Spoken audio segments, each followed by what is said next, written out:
Han Sen had just returned to the hotel when Mr. Yang excitedly said, "Mr.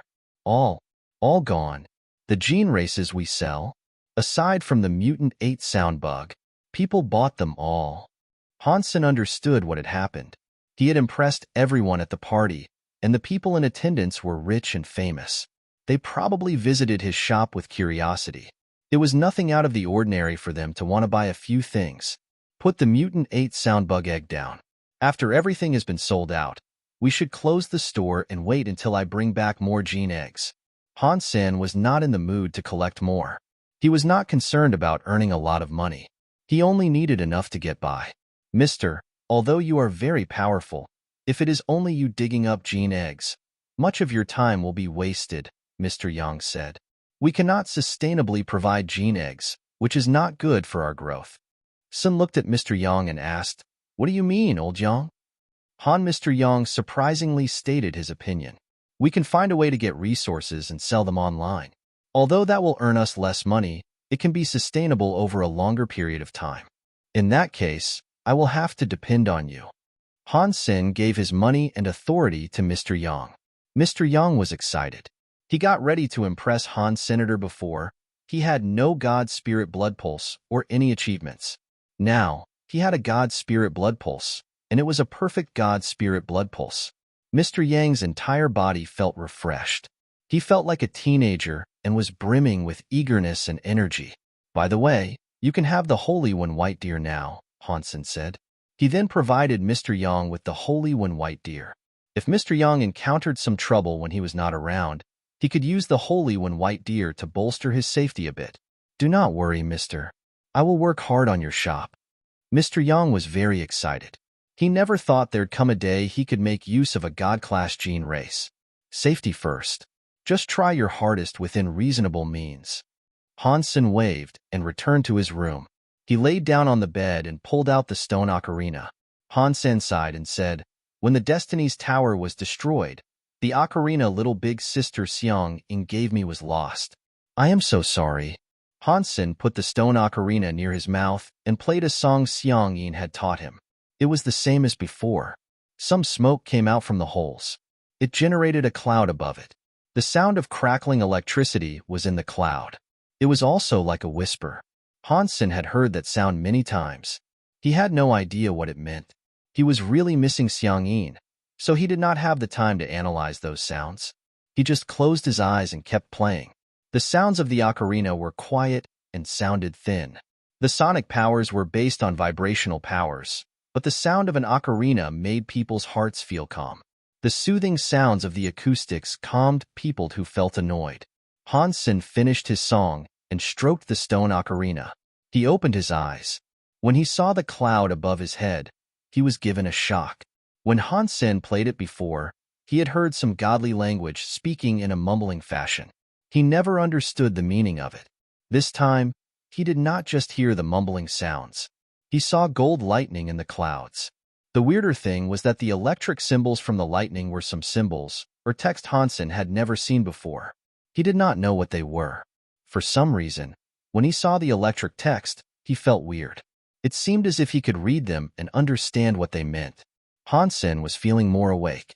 He stared at the clouds with the gold lightning, trying to remember it. As he did so, he felt more and more shocked. In a second, the lightning started to dim. The god sounds inside vanished, and the collection of clouds vanished.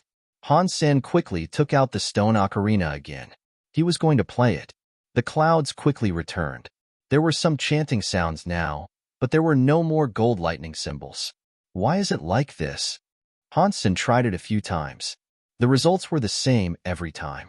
No matter how he played it, even if he tried to blow a whole song, there was still no gold lightning cloud showing up. Han Sen thought, "Holy crap, it is the same song, and it is the same ocarina. Why is there such a big difference?" He tried to think if there was a big difference regarding the song he played earlier. "When I played earlier, I did not think that much. I only thought about the past with little big sister Xiang Ying. Now, I thought about something else. If there is a difference, that would be it." Han Sen tried to get back into the mood for playing the ocarina. Even if a person had the power to destroy the sky and the earth, Emotions were not something that could be controlled. The heart sometimes shook. It might only last a second, but no one could control it. Han Sen did not allow himself to think about it. He could not feel the emotions needed, so he gave up. If what was inside the gold lightning mark was real, that was too shocking. Han Sen thought it was unbelievable. Although he had not read all of the lightning's text, just reading a single word was enough to be shocking. The words were how to create God. The way to make a god had nothing to do with how to grow a god-class gene race. It was the way to make a real god spirit. Han Sen had only seen one part of it. There was no beginning, and there was no end. That was all he could guess. How do I get the whole text? Han Sen really wanted to figure out how to make a god spirit. He wondered if what was written up there was real or not. Sacrifice God Ocarina. The big sky demon revealed herself before Han Senator. She looked at Han Sen's ocarina and looked disturbingly excited. Han Sen looked at the big sky demon and asked, "Do you know what this thing is?" The big sky demon replied, "It's called Sacrifice God Ocarina. It is an item for a god sacrifice." Her vision never moved away from the ocarina. "I know this is an ocarina," Han Sen said with a frown.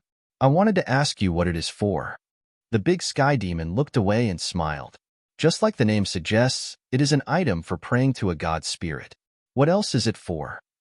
Han Sen looked at the big sky demon and did not say anything. From the big sky demon to the ocarina, it was not as simple as she said.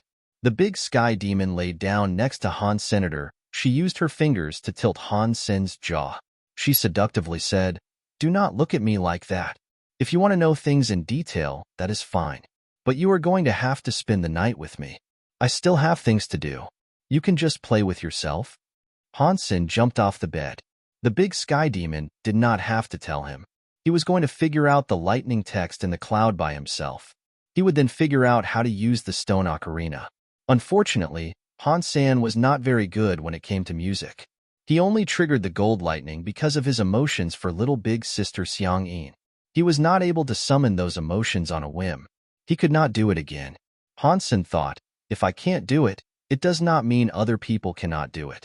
If Fang Yinyi really is little big sister Xiangyin reborn, she must be talented when it comes to music.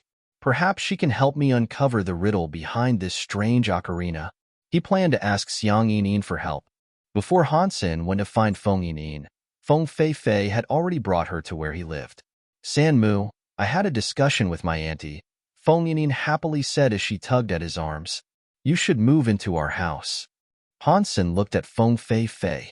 She smiled and said, "I still haven't paid you back for the favor of saving my life. Little Ian seems to get along with you very well. If you are willing, I would be happy to allow this." "Okay." Han Sen smiled and agreed to the notion. He had something to ask Feng Yinyin, so he did not decline the invitation. Feng Fei did not expect Han Sen to agree so quickly. She was shocked. "Mr. Han, there is something I would like to ask you," Feng Fei said with a streak of seriousness. "I only have a lobby. I do not have a private study. If you do not mind doing so, please enter my room to have this discussion." Han Sen knew Feng Fei wanted to talk to him privately, so that was why he said that. Feng Fei hesitated a little, but she ultimately agreed. "Okay." Han Sen let Jiang Shi take care of Feng Yinyin for the time being while he and Feng Fei entered the room. Feng Fei would not have entered a man's room under normal circumstances, but this was a very urgent matter. She did not care too much for how appropriate it was. She checked out Han Sen's room in detail. The decorations were basic. It was just like how the hotel was supposed to look, which disappointed Feng Fei. She thought people like Han Sen would have some sort of fetish, but it was actually very normal. "You can tell me anything," Han Sen said as he looked at Feng Fei and sat down on the couch. Feng Fei had a serious expression as she looked at Han Senator. She bowed and said, "I am here to thank you for saving my life. I am also here to save your life." "What do you mean?" Han Sen looked at Feng Fei with interest. Feng Fei did not answer. Instead, she bluntly asked, "Am I correct that it was you who killed Mr. Gong Shujin?" "Let's say I did. What about it?" Han Sen did not deny it. Feng Fei sighed and said, "Gong Shujin died because of me. I understand if Gong Shuji cannot let me go. If he really wants to kill me, he will kill you too. Are you saying it was Gong Shuji who did that to you at the party? Han Sen was shocked. When we know that. I asked a friend to investigate. It was Gong Shuji. He used my best friend, Situya. Otherwise, I would not have come under the control of that gene race without being aware. While I thank you for saving me, this will only drive Gong Shuji to want to kill you more. Han Sen smiled at Feng Fei and asked, if you knew it was Gong Shuji and Situya, why are you letting them walk free? I do not want to let them go, but I can only watch them go. Yesterday, they were invited to Ice Snow City. Feng Fei, upon seeing Han Sen appear confused, explained, Ice Snow City belongs to a god-blood noble, Steel Scene. He inherited a god's spirit blood pulse and has incredible power. Furthermore, Steel Scene has the kingdom's guard. He is an important character in the Qin kingdom. I am just a singer. Although I am quite famous, no one would dare offend Mr. Steel Scene on behalf of a singer. Why would Steel Scene seek to protect Gong Shuji? Han Sen quietly asked. According to the information I received, Gong Shuji collected many god-class gene races and gave them to Steel Scene. He now has Steel Scene's protection, and he will kill us both. When Feng Fei said that, she sounded sad. If it was just about Gong Shuji, Feng Fei could talk to him. A god-blood noble like Steel Scene was not someone she could afford to enrage. She could not just sweep this under the rug. Some nobles willing to help Feng Fei, but the conditions made her unwilling to accept. Feng Fei sought Han Sen out, so the two of them could go against Steel Scene together. Other people did not know Han Sen's strength, but she knew. Han Sen was a god-blood noble. He was not as strong as Steel Scene, but he was not someone that could easily be killed. Plus, in Jadewall City, Steel Scene was not able to randomly go and murder someone. Han Sen said anything. He looked a bit murderous. It was as if he had just made a decision. Han Sen decided to live with Feng Fei. He did not try to slow this process down. He had Jiang Shi and Mr. Yang pack their bags. They went to the castle in Jadewall City that Feng Fei lived in. On this day, the castle was not very busy. It was rather quiet. Feng Fei had Han Sen occupy an independent sector. Han Sen and Feng Yin went to the garden to play. There was no one around. He took out the stone ocarina and gave it to Feng Yin. Little Yin, see if you can play a song with this. This ocarina is weird, so you need power to operate it. Although Feng Fei had greater power than Feng Yin, Han Sen did not fully trust her. He did not want her to see the gold lightning in the clouds. He only allowed Feng Yin to play with it. Let me try. Feng Yin took the stone ocarina and summoned the mutant 8 soundbug and autumn cicada. The two gene races combined. Combining with two gene races required a lot of will and vitality. Ordinary gene casters exhausted all their strength by attempting it. Feng Yin had only owned two gene races for a little while, yet she was already able to combine the pair. She was very talented. After successfully combining, Feng Yin looked at Han Sen and asked, Sanmu, what song would you like me to play? Just play a song that evokes the most emotion, Han Sen quickly said. If he had guessed correctly, it was not a higher pitch in the music that made the gold lightning marks show up. It was all dependent on the amount of emotion that was put in. Feng Yin nodded. She thought for a moment before putting the stone ocarina next to her lips to play it. The ocarina was supposed to sound sad. Feng Yin's performance made people feel refreshed and rejuvenated. Han Sen's ears felt like new after listening to it. As Feng Yin played, some smoke came out of the ocarina. It created a cloud above her head. That cloud had a godly tone. It was like a god demon was praying inside. After a while, Han Sen saw that the cloud had some gold lightning. There was more this time. It turned into the gold lightning mark. Han Sen was happy. He observed the gold lightning marks to understand how amazing it all was. At long last, he had had the chance to see the complete gold lightning mark. He now knew the lightning's language was Cast God Court. When he looked further down, Han Sen felt rather strange. The Cast God Court detailed how to create a god. It was not about turning oneself into a god spirit. It was about turning a gene race into a god spirit. A gene race had 3 different stages of growth. They were defined as a juvenile, adult, or ultimate mode. Ordinary gene races would typically become adults, but only the most talented and best of the best could become ultimate. Their power enabled them to cast out unimaginably scary powers. If gene races wanted to grow up, they had to consume a lot of gene race flesh. It was the only way to nurture their growth. It did not matter if it was a god-class gene race or an ordinary gene race like a Viscount. Their biggest aspirations were to reach the ultimate stage. There was nothing beyond that achievement. Even the very rare Big Sky Demon gene race was only able to reach ultimate mode. That was where the evolution of every gene race came to an end. This Cast God Court skill was able to make an ultimate mode gene race ascend one more tier. It allowed a gene race to enter super mode to create a god spirit body. If Han Sen was able to make his gene race become ultimate, they could become a god spirit. That meant he could potentially lead an array of god spirits and even combine with the god spirit bodies. That type of battle power was almost unfathomable to imagine. According to the text, making a gene race become a god spirit was not easy, though. It required God Pulse support. The so-called God Pulse was the blood dragon God Pulse Han Sen already had. It was a born universe life pulse god power. That meant it was a god spirit's original power. With a God Pulse element that matched the gene race was also necessary. It was only then that a gene race could get help from the God Pulse to aid its evolution. That was when it would become a god spirit that was above average. Even if one had a God Pulse and an exclusive gene race, the success rate was still low. Not all gene races could become a god spirit with ease. Han Sen thought that part was interesting, but it did not tempt him too much. He already had a god spirit, but becoming a god spirit was something the world was restricting him from doing. He could not summon it in the universe of kingdoms. The content at the end of the Cast God Court made Han Sen open his eyes wide. The true goal of Cast God Court was not just to make a god spirit. It was to use a god spirit's combination power to break a barrier in space and enter the place where a sky full of worlds with reincarnation were unbound by the rules of the world and set free from the bindings of life and death. They were able to freely enter the reincarnation and sky full of worlds. If I can reach that level, I can just break the space barrier and return to the universe, Han Sen happily thought. The more he looked at the writing, the more Han Sen's face turned dire. According to what the text said, to reach that level, one had to forge a reboot-class god spirit and combine with it. The rest of the gold lightning marks revealed a few cases of higher success rates with gene race evolutions.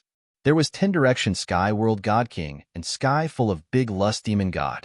In short, 10 Direction Sky World God King was World King God. According to legend, it was one of the rare gene races Qin Xiu had. The Sky full of Big Lust Demon God, in short, was Big Sky Demon. It was the gene race with which he had established a strange connection. They all had a chance to become reboot-class demon spirits. They were very rare gene races. Even if they did not become god spirits, if they at least reached ultimate mode, their power was enough to fight god spirits. They were naturally very powerful. There were only 5 gene races like that in the Cast God Court. Han Sen hadn't heard of the other 3 before. There were also records about gene races being able to have a chance of reaching that level, but the gene races with a low potential had a lesser chance. Even the chances of World King God and Big Sky Demon succeeding was around 20 to 30%. The chances of other gene races were too low to imagine. I can't believe Big Sky Demon's rank is that high. It can be at the same level as Qin Xiu's World God King. This greatly surprised Han Sen. He already knew Big Sky Demon was strong, but he did not suspect she was that strong. Han Sen wondered if the person stirring up a big storm in the Geno universe was World King God under Qin Xiu's control. It might have even been Qin Xiu himself. Otherwise, that was the only way Qin Xiu's blood being blue could be explained.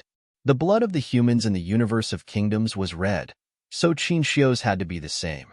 But World King God's blood was blue. Big Sky Demon takes the stone ocarina seriously. Does that mean she wants to use the Cast God Court to make a god spirit body? Han Sen wondered. After Feng Yining finished playing the song, she realized the clouds and lightning above her head. She was shocked and said, "San Mu, this stone ocarina is weird. Why does it summon flowers and lightning?" Han Sen pulled Feng Yining closer and said, "Little Yin, the stone ocarina and the flower lightning is our secret. Can you please not tell anyone about this?"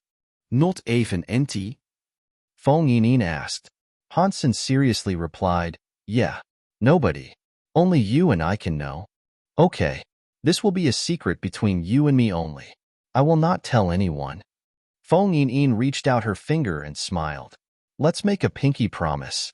"Okay, pinky promise." Han Sen hooked his pinky finger with the finger Feng Yin was extending. Their fingers touched each other. After discovering Caste God Court, Han Sen had hope. Although he knew it would not be easy, there was a chance. The 5 gene races and the information provided were creatures Han Sen could not claim yet. With Big Sky Demon next to him, there was little he could do about it. He did not know where the real body of Big Sky Demon resided.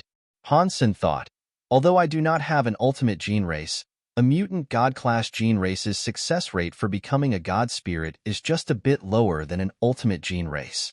I have the Blood Ghost Spirit and Gold Wing Peacock King. I can try them, but where can I find a god pulse that suits them? The only thing that matches is the Blood God Dragon and Blood Dragon God Pulse.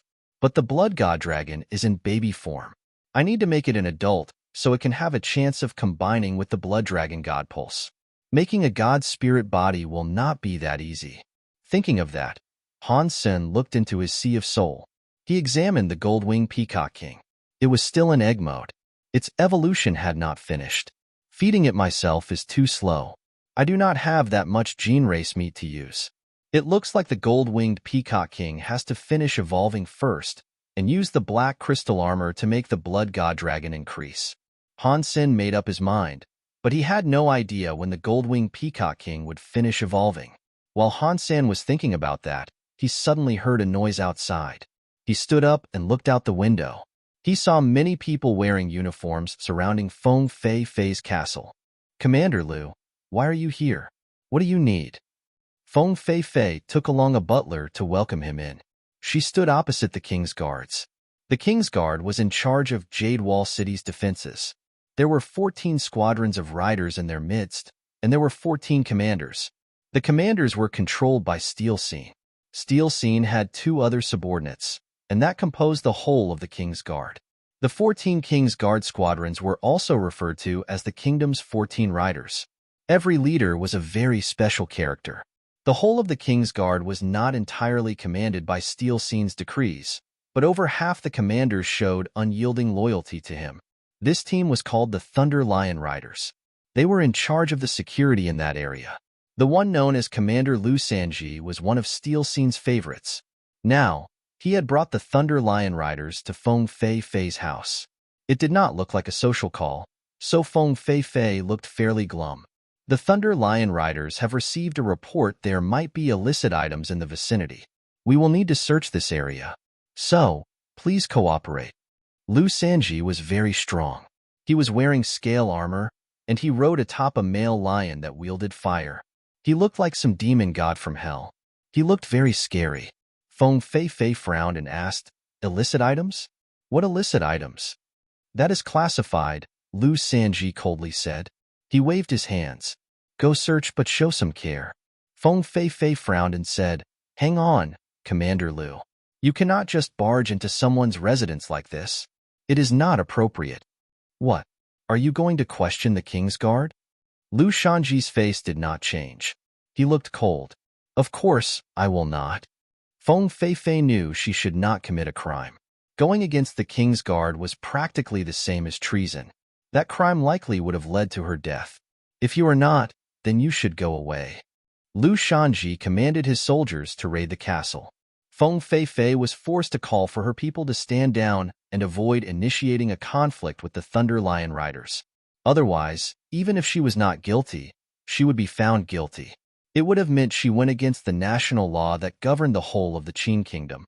Feng Fei Fei knew that Liu Shanji was not there for a social visit, but there was nothing she could do about it. She had a lot of fame. She was one of the top 3 singers, but singers were only famous. Her status did not put her above the law. Normally, the nobles respected her. The King's Guard would not have offended her for petty reasons. This was different. If Liu Shanji received the order from Steel Scene, nobody else's respect or authority would challenge it. Unless another big noble showed up, there was nothing she could. Last time, Feng Fei Fei rejected the help of the nobles. It was unlikely that any other big nobles would want to stick their neck out for her now. Lu Shanji did not go search. He just sat on the male lion, parked at the entrance, and waited for his men to finish the search. Han Sen walked next to Feng Feifei and asked, "What happened?" "Commander Lu said my house is harboring a forbidden item," Feng Feifei said. Han Sen looked at Feng Feifei but did not speak. Feng Feifei knew what he meant. She looked at Han Sen and asked, "How could I hide a forbidden item? I think Steel Scene is merely trying to rattle us." "I do not think he is only trying to annoy us," Han Sen coldly said. Feng Feifei wished to say something, but she suddenly heard a Thunder Lion Rider soldier kneel in front of Lu Sanji and say, "Reporting to the commander, we found lots of sacrifice copper in the basement." Feng Feifei's face changed as she shouted, "Impossible! I will take a look to determine if this is true or not," Lu Sanji coldly said. He had his men cuff her. He then took her to the basement.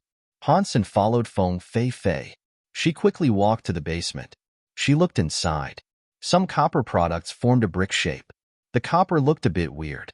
It was not ordinary copper, that was for sure. It was not yellow copper or purple copper. It had some weird blue color. It looked like blue copper bricks. "Feng Feifei, you have some cojones on you," Lu Sanji coldly shouted at Feng Feifei. "You have been hiding sacrifice copper here. Do you know what crime you have committed?" "Someone set me up.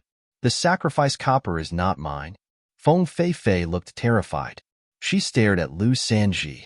She did not know if it was Lu Sanji had planted it there and knew about this, or if she had a traitor in her midst. "There is nothing more you need to say. Take her to the King's Guards department first. I must examine this with greater care." Lu Sanji waved his hand and coldly shouted, "Someone get over here. Start packing this all up." Without waiting for Feng Feifei, all her men summoned their gene races to go against the Thunder Lion Riders. They all looked ferocious. It was known that anyone taken to the King's Guards department was subject to torture. Simple torture was only reserved for the lucky ones. If one was unlucky, one never made it out. No one wanted to visit there. It was like going to hell. Feng Feifei did not know what to do. No matter how powerful she was, she could not battle the machine of the kingdom unless her career was as great as the singer Zhong Liqing. Many godblood nobles and kings would have paid attention so that the royal guard would not bully them. Clearly, Feng Feifei was not at that level. She did not expect Steel Scene would stoop so low. He wanted to take them all down without a fight. Once he had them taken to the King's Guards department, there would be no chance of them leaving alive. If they fought back, that was treason. They would die horribly. Even if they were able to leave, they could not escape Jade Wall City. Then, it would not just be the Thunder Lion Riders. The entire kingdom would become their enemy. Feng Feifei did not have too much hope. She had no choice but to look at Han Sen.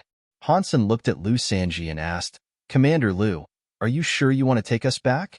You are Han Sen, right?" Lu Sanji looked at Han Sen coldly as he spoke. "It looks like you know who I am," Han Sen coldly said. Lu Sanji roughly grunted. "It was you who created chaos at Feng Feifei's birthday party. I think you are the one who set up Feng Feifei. The sacrifice copper is your work."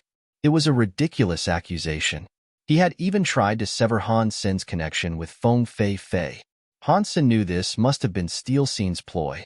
Before Han Sen could speak, Lu Sanji shouted, "What are you waiting for? Take this evil scumbag away." The Thunder Lion Riders' soldiers agreed. They readied themselves to fight Han Sen. Lu Sanji calmly sat atop the male lion. He peered at Han Sen with disdain. He looked at him as if he was looking at a dead man. At this time, shouting was heard from the outside. "Han Sen, where are you, Han Sen?" Everyone looked outside the door. A 13-year-old kid was shouting outside. His face looked like he was very barbaric and ignorant, but he did not look like one of the evil-looking king's guards.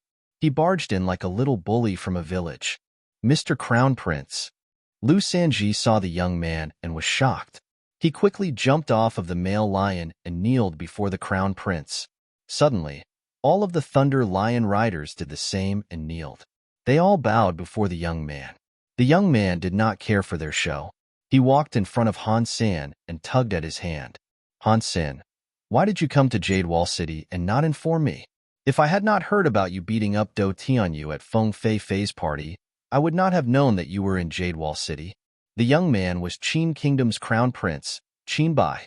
He was to be the successor, the future king of the Qin Kingdom. The king only had Qin Bai as a son, so it was only natural for him to be the destined king.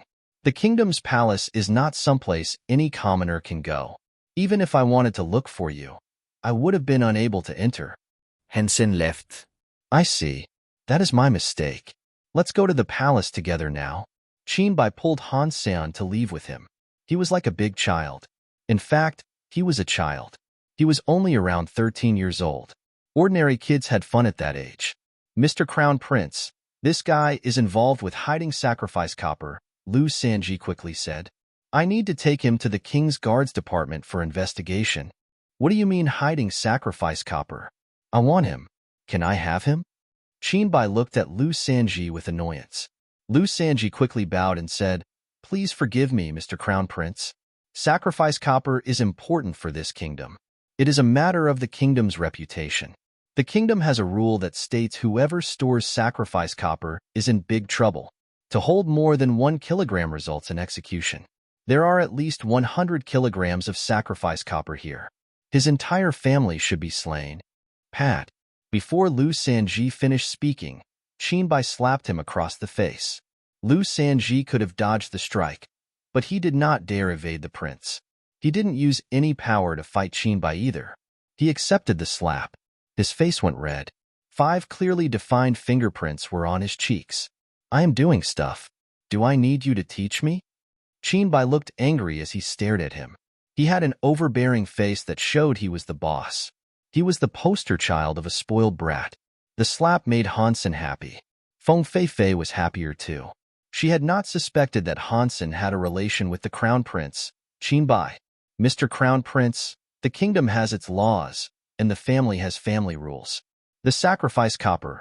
Lu Sanji did not dare fight back. He kneeled in front of him, but he did not scurry away. He still wished to speak. Pat. Qin Bai slapped him a second time across his other cheek. This time, he slapped him even harder. Lu Sanji's mouth was full of blood. Lu Sanji opened his mouth, still wishing to speak, but he could not get a word out before Qin Bai smacked him again. The things he wanted to say were forbidden by a slap and a face full of blood. Qin Bai madly shouted at Lu Sanji, This sacrifice copper was put in his house by me. Are you going to kill me too? Are you going to kill my entire family? Lu Sanji's face changed. His body shook. His back developed a cold sweat that soaked into his clothes. He knew the sacrifice copper did not belong to Han Sen or Feng Fei Fei, but he also knew it did not belong to Qin Bai. After Qin Bai said that, he did not say anything to the contrary. To kill the king's family was not some sort of crime that the king's guard leader could commit. Not even a general could commit a crime like that. I wouldn't dare, Lu Sanji said. I did not know the sacrifice copper belonged to the crown prince. Please forgive me. He swallowed the blood in his mouth and kowtowed before Qin Bai. He could not afford to commit a crime like that. If you knew you were wrong, then get lost. You are all useless. Qin Bai did not even look at Lu Sanji. He coldly grunted like a tyrant. Lu Sanji was furious. He thought he could capture Han Sen and Feng Fei Fei in one fell swoop. He thought he could take them back to the King's Guard Department. He was to return empty-handed. All he had managed to get was a swollen face. He could not take back the 100 kilograms of sacrifice copper either. Now, Qin Bai was there, and he took the sacrifice copper. There was no way he could take Han Senator. He bowed before Qin Bai and ferociously stared at Han Senator. He gathered his Thunder Lion Rider soldiers and left. Feng Fei Fei and the others were as much shocked as they were delighted. They thought they were going to be killed. Who would have known that the very famous and spoiled crown prince would swoop in out of nowhere to protect them all and beat up someone like Lu Sanji in front of everyone? They thought it was amazing. Han Sen knew why many people wanted to become king and why everyone wanted to become a tyrant. Being a tyrant or a bad king was better than being a good king. A spoiled crown prince like Qin Bai could do whatever he wanted. He was allowed to be as spoiled as he wanted to be. He could have all the goods and not care about how others felt. Still, what Qin Bai did there made Han Sen and the others very happy.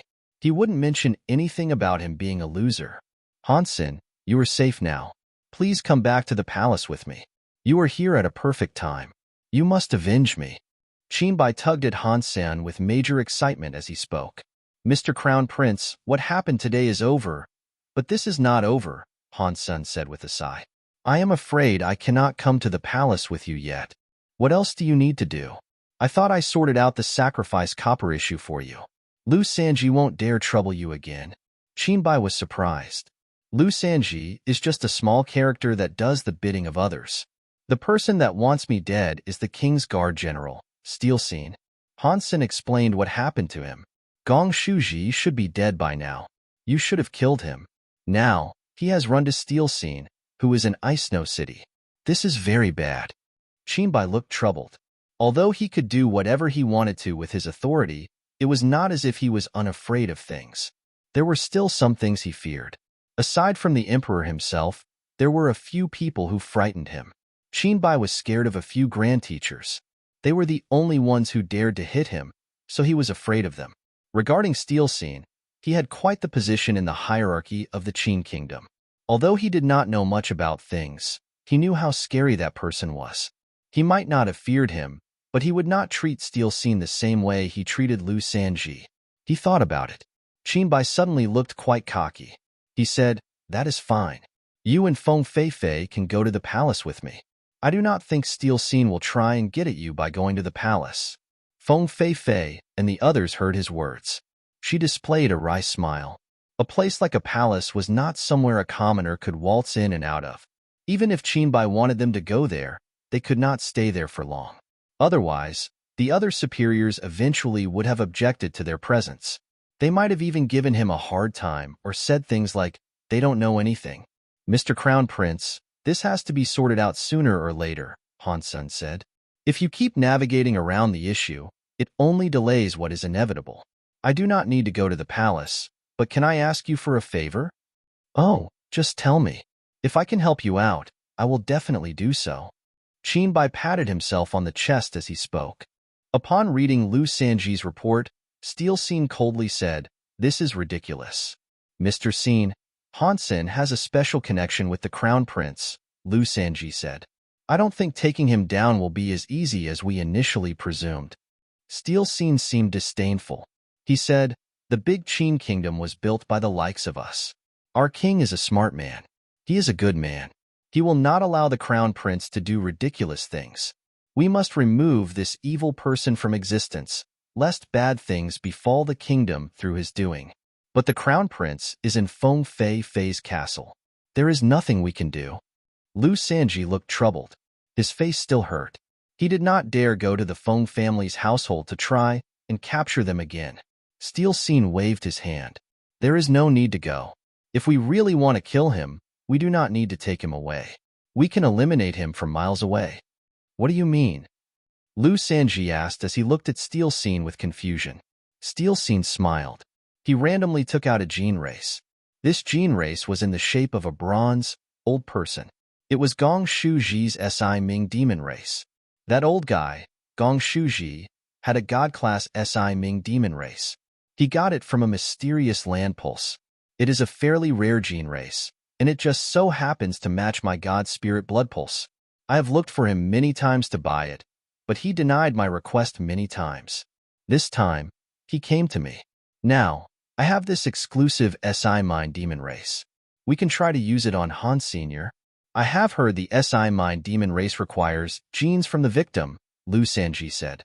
Han Sen must be on the defensive now, so I don't think obtaining his genes will be easy. Steel Scene looked at the Si Ming demon race with obsession in his eyes. That was because it was Gong Shuji using of it. He knows how to dig up land pulses, but he is rubbish when it comes to using gene races. The Si Ming demon race is such a powerful gene race, yet it was squandered by this pathetic inability to wield it correctly. If he was half decent, Feng Feifei would not be alive. Steel Scene reached out his hand to touch the Si Ming demon race. It was like he was touching the skin of a lover. He kept talking to himself, saying, "The power of a Si Ming demon race is not something simple. It is fortunate it matches my god spirit blood pulse. I have turned it into an exclusive gene race. That way, it is more powerful." Lu Sanji looked at the Si Ming demon race with curiosity. He had never seen one before. Having a proper look at it now, he saw that it was in the shape of a man without a face. When he looked closely, it was not just a simple bronze statue. The bronze man had some blood vessels. They were like red lines that were squiggled all over. "Do you see the red lines?" Steel Scene asked. "That is what happens after the Si Ming demon race becomes an exclusive gene race. It has been improved by my Si blood pulse. Now, the Si Ming demon race does not require Han Sen's genes. We can kill him." He extended a finger on his right hand and cut it. He was going to use his own blood. The bronze man did not have eyes, a nose, or a mouth. He wrote down the words Han Sen on it. He wrote down the Han Sen's name with his own blood. The bronze man suddenly flickered with a strange blood light. The blood light looked contagious. The Si Ming demon race's bloodlines lit up. They were getting brighter and brighter. The Si Ming demon race kept changing within the weird blood light. It looked like its shape was morphing into that of Han Sen. Steel Scene looked cocky.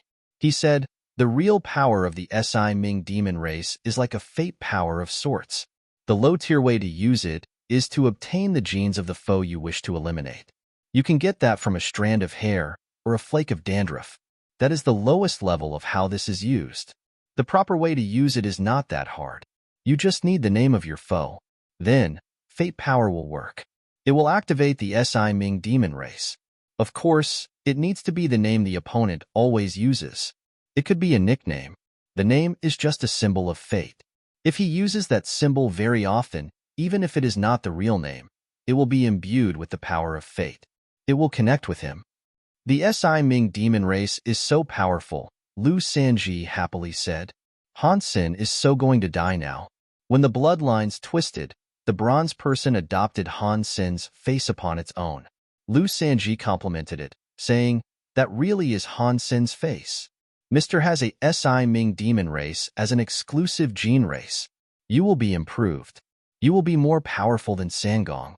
Steel Scene laughed. "His power cannot be destroyed by the Si Ming demon race. The Si Ming demon race is strong, but it does have a weakness. If the opponent is too strong or has a powerful god spirit blood pulse to protect them, the power of the Si Ming demon race will not work. It will be consumed." Lu Sanji immediately looked worried. "I have heard Han Sen might be a godblood noble. Will he be immune to the power of the Si Ming demon race?" Steel Scene coldly laughed and said, "Even if he is a godblood noble, he will not be as good as my ice snow god's blood pulse. Plus, I have the Si blood pulse and land pulses. With these two blood pulse boons, even if he is a godblood noble, he will die." While he was talking, the Si Ming demon race adopted Han Sen's face. Ice Snow Planet was one of Jade Wall City's planets. Ice Snow City was built onto it. The center of it had an ice and snow temple. Steel Scene's family had a god blood pulse from Ice Snow God. He was able to talk to and combine with Ice Snow God. It was not like any ordinary god spirit blood pulse. Even a perfect god spirit blood pulse was not as good as the Steel family's Ice Snow blood pulse. That blood pulse was inherited, which meant everyone from the Steel family was born with the Ice Snow God spirit blood pulse. If they wished to combine with Ice Snow God, they had to do it in Ice Snow God Temple. There were many land pulses and gene races on Ice Snow Planet. The Steel family operated Ice Snow Planet, but they did not have businesses there. It was hard to get rich by depending on themselves. Regarding Steel Scene's family, there had been 3 generations. There had also been 3 generations of generals in the King's Guard. With a career like that, Ice Snow Planet had become very rich. Han Sen was walking on Ice Snow City streets. He was going to the Steel Manor. He saw the 9-foot-tall metal door and a palace-like building beyond it. Han Sen had a cold smile on his face. He did not like trouble. He did not want to trouble others either. If trouble came knocking on his door, he made sure to end that trouble and ensure it never came back to haunt him. Steel Manor was built around Ice Snow God Temple. Han Sen stood in front of the gates and saw the icy-looking God Temple. "Let me go in. Let me see how strong God-blood nobles are here." Han Sen stepped forward. He was headed for the Steel Manor's doors. Han Sen was 300 feet away from the gate when the guard started shouting, "This is Steel Manor. Trespassing is not allowed. Mister, there is a person who calls himself Han Sen here. He is looking for you. Steel Scene was going to activate the Si Ming demon race's power. He wanted to kill Han's senator suddenly. Someone was out there making this report. What? Han Sen dared come to I Snow City? Lu Sanji was furious. Steel Scene frowned and asked, how many people did he bring? Just one, the guard replied. Just one. Steel Scene was shocked. Mister, that guy must have come prepared, Lu Sanji quickly said. What can he actually hope to achieve in my manner? Steel Scene coldly asked. I want to see what he hopes to do. Invite him into the lobby. Ice Snow City was his nest. Even top-class elites of the Qin Kingdom were always careful in that place. Now it was Han Sen, and he was alone. Steel Scene's heart jumped. He put the Si Ming demon race, which had turned into Han Sen's face, into his god spirit mark. He had everything prepared. He just needed to activate it and kill Han Sen. But he did not have his genes. Using his own blood to kill someone did have its downsides. If there was a problem, using the opponent's genes to kill them did not do much harm to the caster. If he used his own blood to kill, and the skill was reversed, he would suffer big damage. After all, using blood to kill was like using Steel Scene's blood. Yet, Steel Scene was able to use his will to lock onto Han's senator it connected to him. Otherwise, it was just a name. Someone might have had the same name as Han Sen. Steel Scene and Lu Sanji saw Gong Shuji and Si Tuya waiting outside. Mr. Scene, Han Sen dared come to Steel Manor, Gong Shuji said while gnashing his teeth. This will be a good chance to eliminate him. Please, go and kill him. Avenge my son's death. Of course. But before that, let's hear what he has to say. Steel Scene walked into the lobby. Gong Shuji did not dare deny or say anything rash to Steel Scene. So he said, Mr. Scene, I will go with you. I want to watch him die. Fine, Steel Scene coldly replied. Gong Shuji followed Steel Scene. Lu Sanji was on the other side of him. With one on the left and one on the right, they walked into the lobby together. Si Tuya hesitated to go, but she still followed. Han Sen was admiring a painting on the wall. He saw Steel Scene arrive. He looked at the leader and asked, Are you Steel Scene? Yes, I am Steel Scene. Steel Scene sat on the primary seat. His overbearingness accidentally showed up. He looked at Han Sen emotionlessly and asked, Why have you sought me out? He knew everything about Han Senator. He had watched the videotape Lu Sanji had brought, which was about Han Sen. Had he not, he would have been unable to target Han Sen. I have come here to ask you to kill Gong Shuji and Si Tuya, Han Sen coldly said. If you do that, I can't pretend nothing happened regarding the sacrifice copper. I can let bygones be bygones. After hearing Han Sen say that, Lu Sanji shouted, How dare you? Gong Shuji looked at Steel Scene and said, This person is crazy. Please kill him. Steel Scene ignored them. He coldly looked at Han Sr. The Qin Kingdom has its laws. Do you think you can be friends with the Crown Prince and then suddenly be able to do whatever you want? The Crown Prince is not the king yet. Even if he was, he could not disregard the laws and allow evil people to do whatever sordid deeds they wished. I think what you say is quite righteous, Han Sen coldly said. Are you mocking me?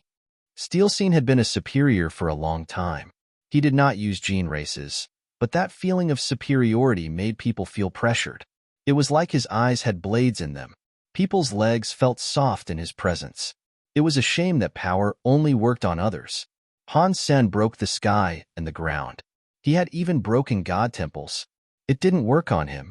Han Sen ignored him and said, I did not come here on behalf of the Crown Prince. I am here to reason with you. I am just going to ask you again. Are you going to kill Si Tuya and Gong Shuji, yes or no? What if I don't kill them? Steel Scene's eyes were like that of a hawk. They peered at Han's senator even without looking mad. His emotions were very scary. Mr. Scene, I do not want too much blood on my hands, Han Sen said with a sigh. Han Sen was being honest. He did not want to kill unless he had to. He preferred solving his problems with as little of a death toll as possible. He did not want to get his hands dirty. From the perspective of Steel Scene and the others, his words had made him seem very ignorant. Lu Sanji and the others had already shouted. Steel Scene was very angry. He laughed and said, Fine, fine, fine. I would like to see you covered in blood in my manor. Han Sen knew this was not negotiable. He stopped talking. He summoned the blood ghost spirit and combined with it. At the same time, he summoned the blood dragon god spirit blood pulse and combined with that too. The blood dragon god spirit blood pulse had purple scales. They wrapped around Han's senator. The blood ghost spirit made his hair very long and red. He also grew a monkey's tail. Han Sen's eyes were affected by the blood dragon god spirit blood pulse and blood ghost spirit. They changed to a weird purple and red color. His body glowed with purple and red as well. It made him look like an evil demon. How dare you use a gene race in Steel Manor? You should die. Lu Sanji combined with a thunder fire lion. His punch had thunder and fire as it came at Han Sen. The thunder fire power turned into a male lion that was pouncing at Han's senator. It was full of scary and explosive power. Gong Shuji hated Han's senator. He attacked alongside Lu Sanji. He combined with a god-class gene race, In Wolf. He had leveled it up to ultimate mode. That was his strongest gene race. Gong Shuji's had the ears of a wolf, and his back developed a wolf's tail. His body was covered with black fur. He released a cold, black air. He gathered up power in his hands and reached toward Han Sen's head. That cold, black air changed into the head of a black wolf. Situya gnashed her teeth. Her mouth let out some bird sounds. The noises were reminiscent of a lark, but the acoustics created many shockwaves. The shockwaves were like a tidal wave going to the Thunder Fire Lion and Black Wolf Head. The powers of the Thunder Fire Lion and Black Wolf Head were doubled. The two scary powers were like a tidal wave buffed by sonic powers. They raged toward Han Sen. Han Sen looked chill as he faced it. He raised a fist. Purple and red air went into his fists. The sound of a dragon's cry was heard. Steel Scene madly shouted, "Oh, no! He really is a god-blood noble. You guys should run." It was too late. Han Sen used the Blood God Dragon combined gene skill and Blood Dragon flying into the sky weird scene. His fist released a purple and red head. It roared. It looked incredibly overbearing. It destroyed everything. The Thunder Fire Lion and Black Wolf Head blew up. The purple and red heads still went forward. Steel Scene suddenly turned into an ice and snow battle god. His black hair was now snow white. His skin was crystallized. His entire body unleashed an aura of cold air. Snowflakes surrounded him. He punched toward Han Sen's blood dragon flying into the sky weird scene, but it was too late. Boom. Lu Sanji and Gong Shuji, who were both up ahead, were blasted away by the blood dragon flying into the sky weird scene's power. It broke the lobby's walls. Situya was covered in blood as she retreated. The power of the blood dragon flying into the sky weird scene went on to collide with Steel Scene's ice snow god power. The entire lobby's ceiling was lifted. It was like the lobby in the palace was shattered. Han Sen, do you really dare attack? Steel Scene looked glum. He stood in the ruins of the hall. His head full of white hair was waving. He coldly stared at Han Sen. Many elites in the Steel Manor came rushing in. All of them were unleashing the presence of powerful gene races. They surrounded the entire area. Gong Shuji and Lu Sanji were picked up by people, but their wounds were too severe. They kept gushing blood. Someone used a healing power gene race to patch up their wounds, but the effects were minimal. "Mr. Scene, I told you I did not want blood on my hands," Han Sen coldly said. "But you just had to be so stubborn, didn't you?" "I had no choice." Steel Scene was furious. He laughed and asked, "Do you really think you can do whatever you want just because you're a godblood noble? I was going to kill you and leave it at that as a gift for the crown prince. I guess I won't have to be so thoughtful now." After that, Steel Scene's heart skipped. The Si Ming demon race, which looked like Han Sen, appeared.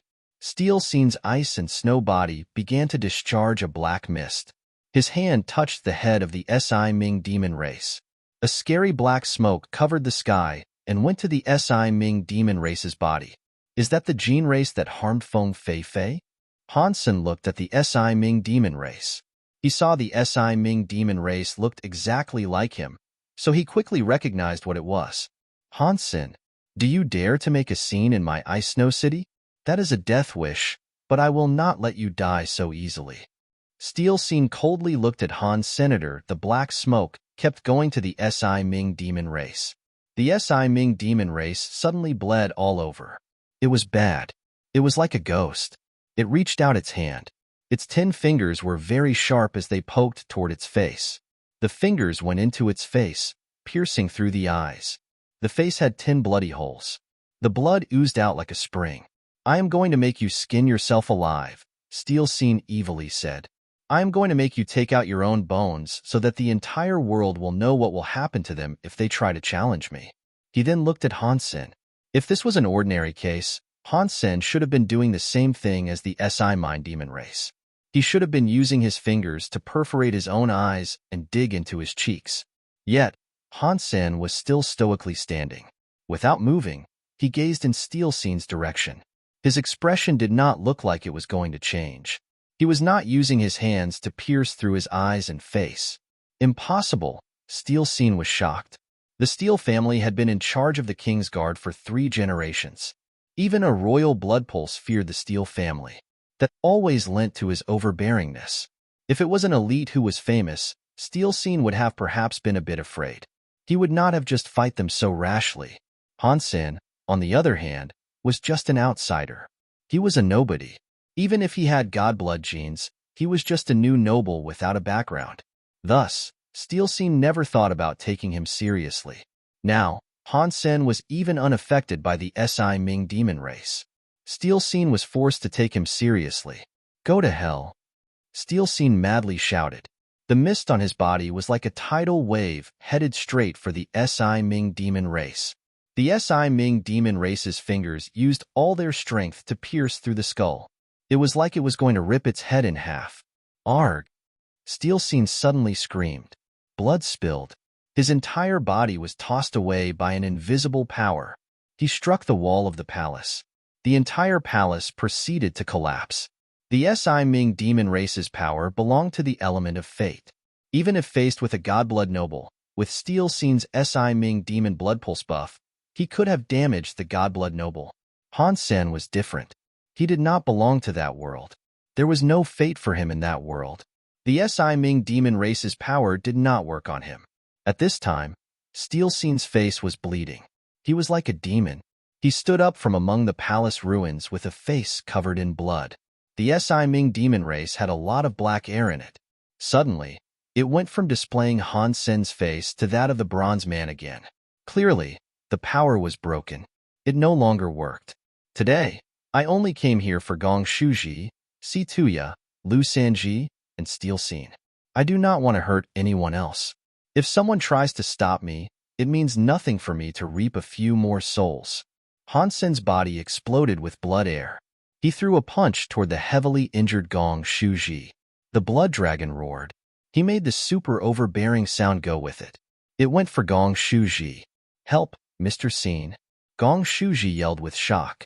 He was running away, pleading for aid. It was too late. The power of the blood dragon flying into the sky weird Scene power arrived directly in front of him. Gong Shuji's only option was to use his power and try and block it. Boom. Gong Shuji's body, along with the Een Wolf combined with him, turned into a bloody mist. A few of the Steel Manor guards sought to help block the attack. They only ended up coughing up blood and flying away. It was unknown whether or not they were alive or dead.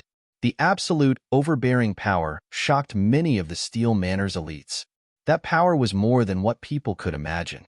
Han Sen did not stop there. He looked at Si Tuya and stared at the frightened woman. Her legs were soft as she retreated. No, please don't kill me. Han Sen did not say anything. He used his blood dragon flying into the sky weird Scene's evil, overbearing power. This time, no one dared to help Si Tuya block that scary power. The Scene family and guards all fell back. Si Tuya was eaten by the power of the blood dragon flying into the sky weird Scene. She also turned into a bloody mist. Han Sen wanted to kill Lu Sanji, but Steel Scene madly ran before him and yelled, "How dare you? Go kill him." With Steel Scene's order, the guards and family members did not fall back. They gathered up power and went for Han Sen. Steel Scene summoned an exclusive ice snow god gene race, Snow Mountain God Ape. With the Gene combined skill and Snow God Roar, he went for Han Sen's blood dragon flying into the sky. Weird scene. Boom. The blood was waving. It was extremely overbearing and destroyed everything. Steel Scene and the other Steel Manor elites fell back. They all looked terrible. The Blood Dragon God's Spirit Blood Pulse power, combined with the exclusive Blood God Dragon Gene Race and Blood Ghost Spirit's power buff, made Han Sen stronger than ordinary people. Kill him. I said to go kill him. Steel Scene was very angry. He commanded the guards and family members to kill Han Senator. He then fell back and ran to the Ice Snow God Temple. He wanted to combine with Ice Snow God and kill the crazy Han Sen where he stood. He was not going to let him leave Steel Manor alive. Han Sen was not in a rush to chase after Steel Scene. He threw a punch toward Liu Sanji. Liu Sanji was already heavily injured. He was unable to block the strike. With all of the guards and workers there, Han Sen was still able to kill him with one strike via his blood dragon flying into the sky. Weird scene. The blood dragon flying into the sky. Weird scene was a very overbearing gene combined skill. The blood god dragon was still in juvenile mode, but it was still very strong. It was able to kill every opponent that stood in its way. If the blood god dragon reached ultimate mode, Han Sen could not fathom how scary of a creature it would become. Many guards and workers were terrified in Steel Manor. Ice Snow City was far away from Jade Wall City. Teleporters were required to go there. Jade Wall City was connected with that planet, and it was the base of operations for the King's Guard. No one had ever dared to stir up trouble there before. Now, someone was doing just that. He had gone to Steel Manor and made a godblood noble like Steel Scene escape into his god temple. How scary was Han Sen? They were not able to imagine it. The guards and workers knew they were unable to fight, but they still went to tackle Han's senator. No one chose to run away. The Qin Kingdom was different from the other 6 kingdoms. Once upon a time, the Qin Kingdom had almost conquered the entire universe. When Qin Shou vanished, it became weaker and was almost destroyed by another kingdom. After that, the Big Qin Kingdom established a system of laws that the previous kingdom's era did not have. A reward and punishment system was put in place. It made the Qin Kingdom go from being bad to strong. In the River of Time, it was unknown how many kingdoms had risen and fallen, but the Qin Kingdom was still developing. It had become one of the 7 big kingdoms. Its law was one of its greatest accomplishments. The laws of the Qin Kingdom were far from perfect. The nobles had many special authorities. Compared to the other kingdoms, it was a special case. No matter if a person was a commoner or a noble, if a person spoke, there were laws. They were proud of the laws. Even the current was always challenged by his subordinates due to the law system. The Qin Kingdom's laws had a nice side, but there was a cruel side. If the guards and workers had decided to run off, they would not have been the only ones punished. Their families also would have been punished. It was hard to fathom that kind of cruelty. Many people preferred dying to having their families killed. Therefore, they expected to die in this battle. Han Sen understood that. He also did not want to have needless amounts of blood on his hands. After he killed Liu Sanji, the big dragon on his fists roared. It blasted a path toward the Ice Snow God Temple. The 3,000 sets of steel armor could not block the blood dragon flying into the sky. Weird Scene's overbearing power. They tried blocking ahead of him, but it blasted a path through all of those guards and workers. No one was able to stand before him and prohibit his advance. Steel Scene had already escaped and retreated into Ice Snow God Temple. He wiped the blood from his face and donned a murderous look. The Steel family were all godblood nobles, and 3 generations of that family had been in charge of protecting Jade Wall City. They were the generals of the King's Guard. Their authority was very high.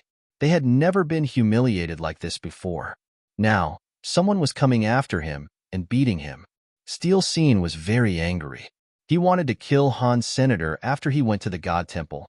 He cut open his hand and let the blood drip onto the stone stove on the God altar. He kneeled before Ice Snow Goddess and prayed. He activated his Ice Snow God Spirit Blood Pulse. Ice Snow Goddess's statue was like a crystal made of jade or some fairy from a cold palace. White veils obscured her face. No one was able to clearly see her face.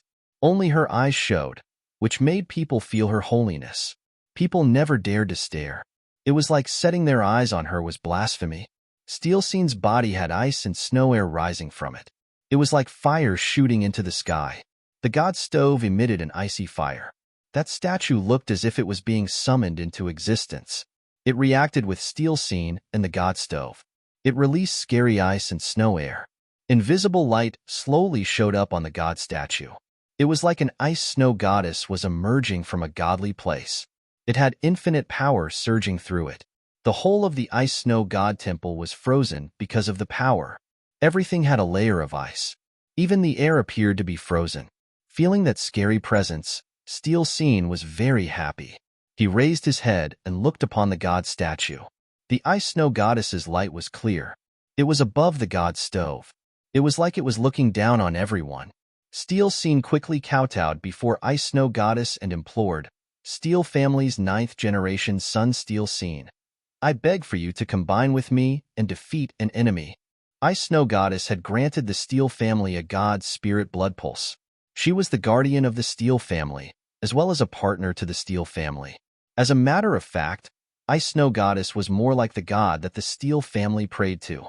Aside from the 1st generation, when the Steel family's alpha was given approval by Ice-Snow Goddess, other family members had to make a request if they wanted to combine with Ice-Snow Goddess. They were not able to control it. According to the ancient contract, I grant you unlimited god power until the world ends, a cold, godly voice said. Ice-Snow Goddess's light descended on Steel Scene. Ice-Snow Goddess's god spirit body turned into ice-light snow air. It went into Steel Scene's head. He accepted the invasion of scary power. He stood up and released a cold flame. Han Sen entered the Ice-Snow God Temple. He saw Steel Scene had combined with Ice-Snow Goddess. Steel Scene stood in front of the god altar. His head had an icy flame. A god spirit, which looked like ice light, had ascended. He wore icy armor. A crystal-looking snow crown was on his head. Steel Scene heard the sound of Han Sen entering. He turned around and looked at the door. When he saw Han Sen, he quickly became murderous.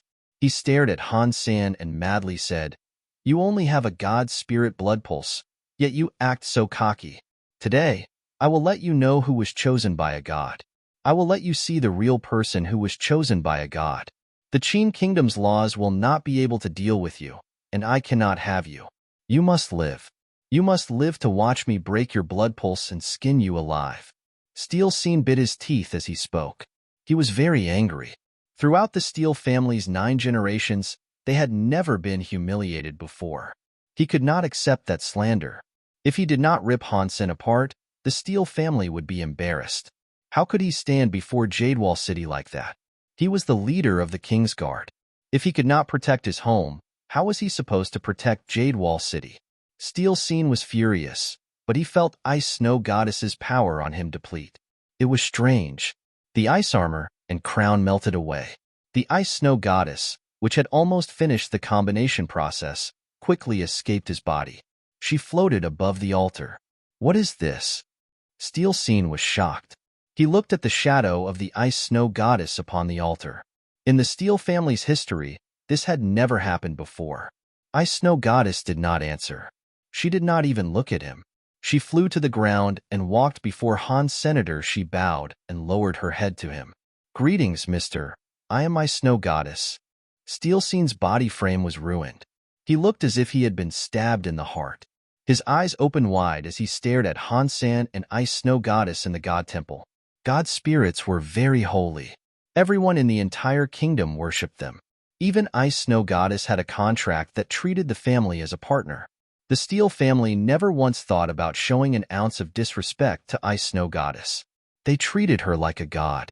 They treated her like a protector of the Steel family. Now, the Steel family's protector, Ice-Snow Goddess, was bowing before Han's senator. It was like someone lower in status meeting someone higher than them. The deity even referred to him as a mister. This made Steel Scene unable to believe it was actually happening. Oh God! What kind of monster have I become entangled with? Steel Scene suddenly felt the sky spin. He started to lose his footing and fell to the ground. The Steel Manor's guards and workers were outside the God Temple. They saw that it was covered in ice lights and snow air. They were unable to get close and see what was happening inside. A God-class gene race subordinate was gathering power. He wanted to get into the ice lights and snow air, but he almost turned into an ice cube. He backed away. The hand that touched the ice lights and snow air first already had no feeling. Everyone was shocked. They did not dare to touch the ice lights and snow air. They surrounded the god temple. In the ice snow god temple, Steel Seen's body shook. His eyes were full of blood. He looked at Han Sen with the utmost shock. He tremendously feared death. Impossible. Ice Snow Goddess is the guardian of the Steel family. I have the Ice Snow blood pulse. She will not abandon me. Impossible. Han Sen did not waste time looking at Steel Seen. He only looked at Ice Snow Goddess and asked, "Is he your man?" Ice Snow Goddess had not been there earlier, but she easily guessed what had been happening.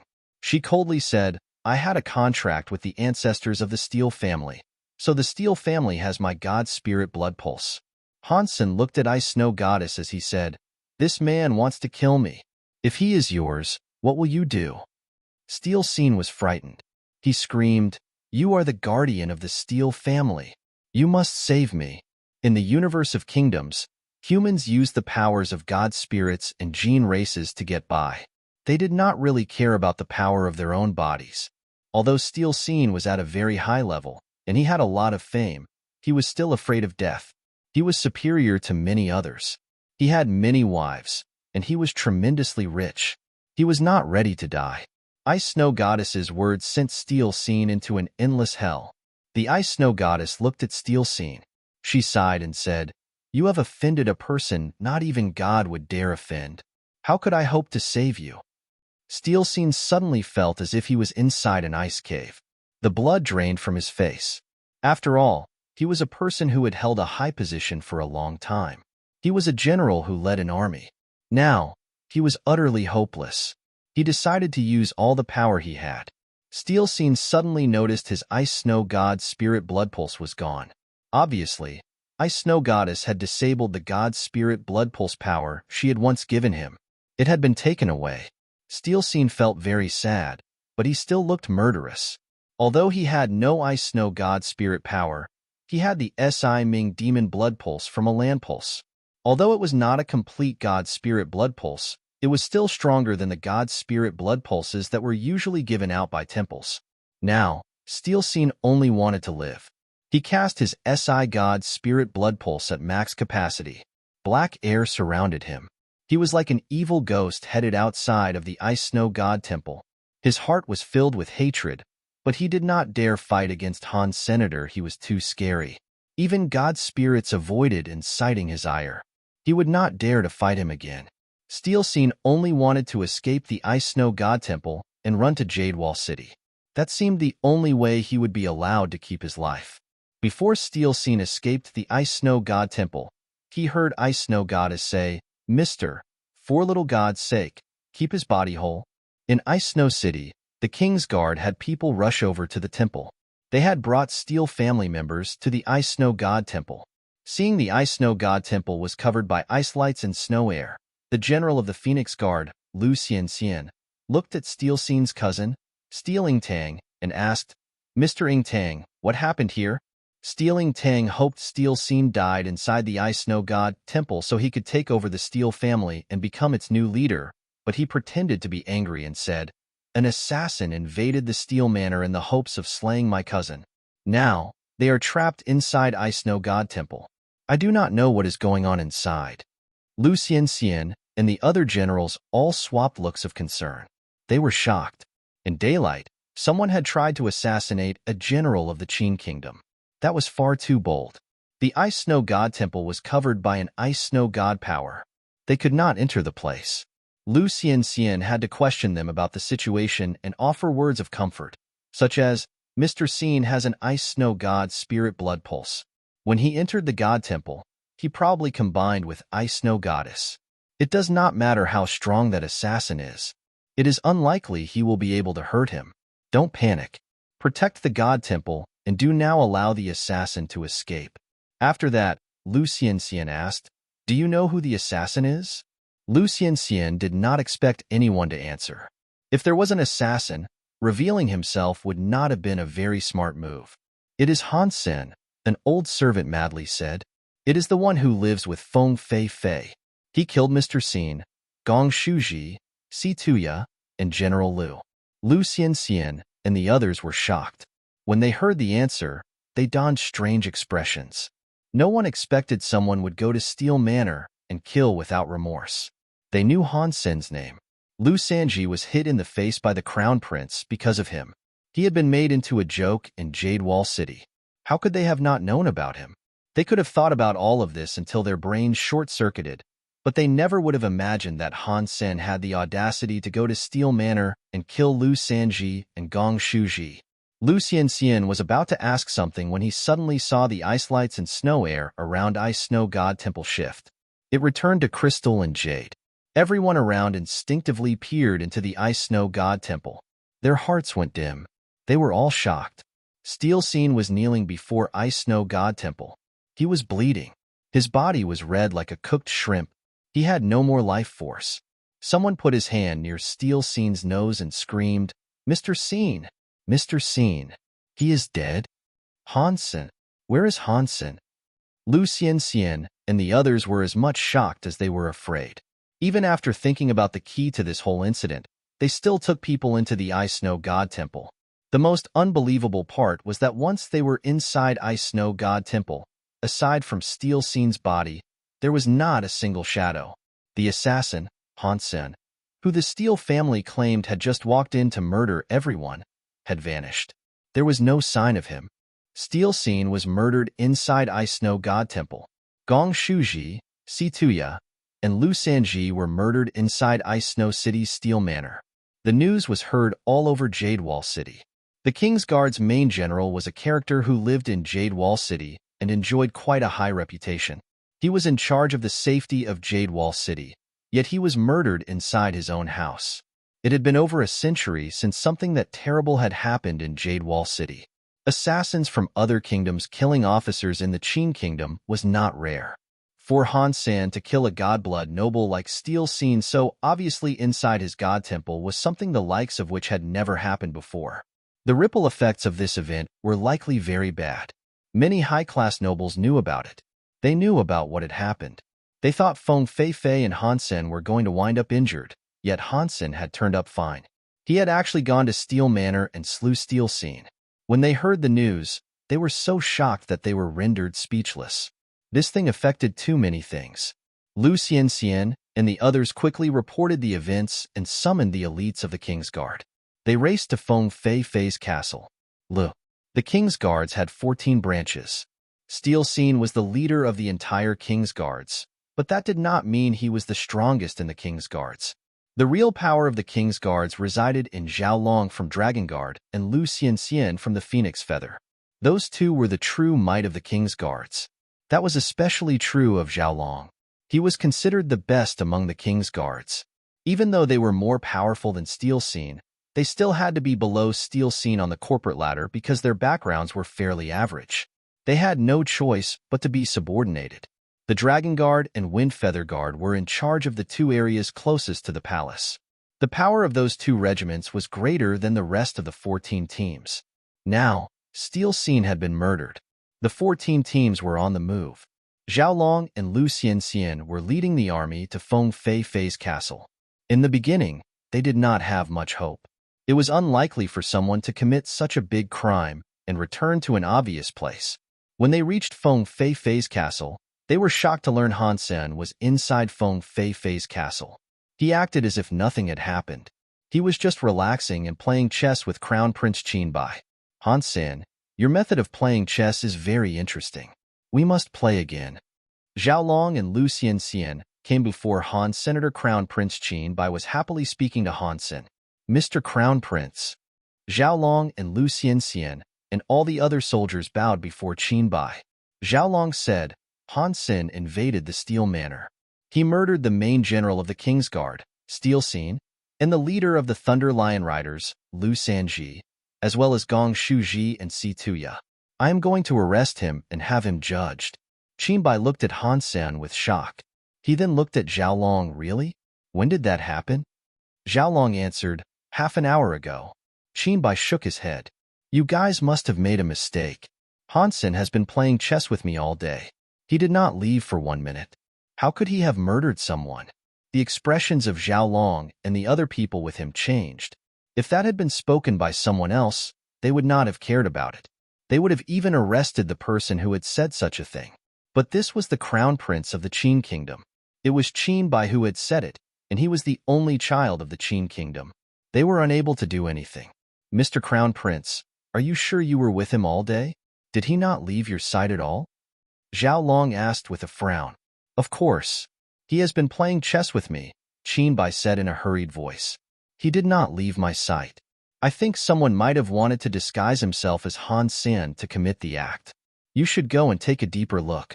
Do not allow the real assassin to remain lurking out there. Otherwise, Steel Scene will have died for nothing. He obviously wanted all those people to hurry up and leave. Zhao Long did not believe the words of the famous and spoiled crown prince, but his identity was too noble. He had to bite his tongue and just say, Mr. Crown Prince, thousands of guards and their family members witnessed Han Sen murder people.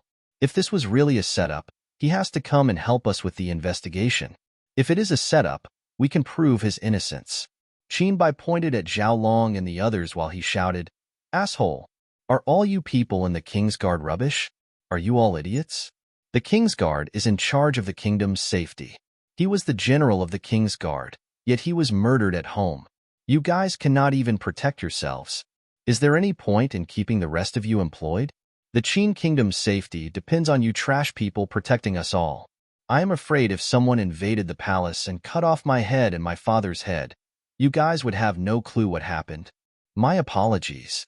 Zhao Long and the others kneeled to make their apology. The main general of the King's Guard had been murdered. That was a humiliation the King's Guard had never had to endure. Get lost. Qin Bai madly shouted. I told you I was with Han Sen the entire time. He cannot be the murderer. Hurry up and find the real murderer, you useless people. Zhao Long and the others looked worried.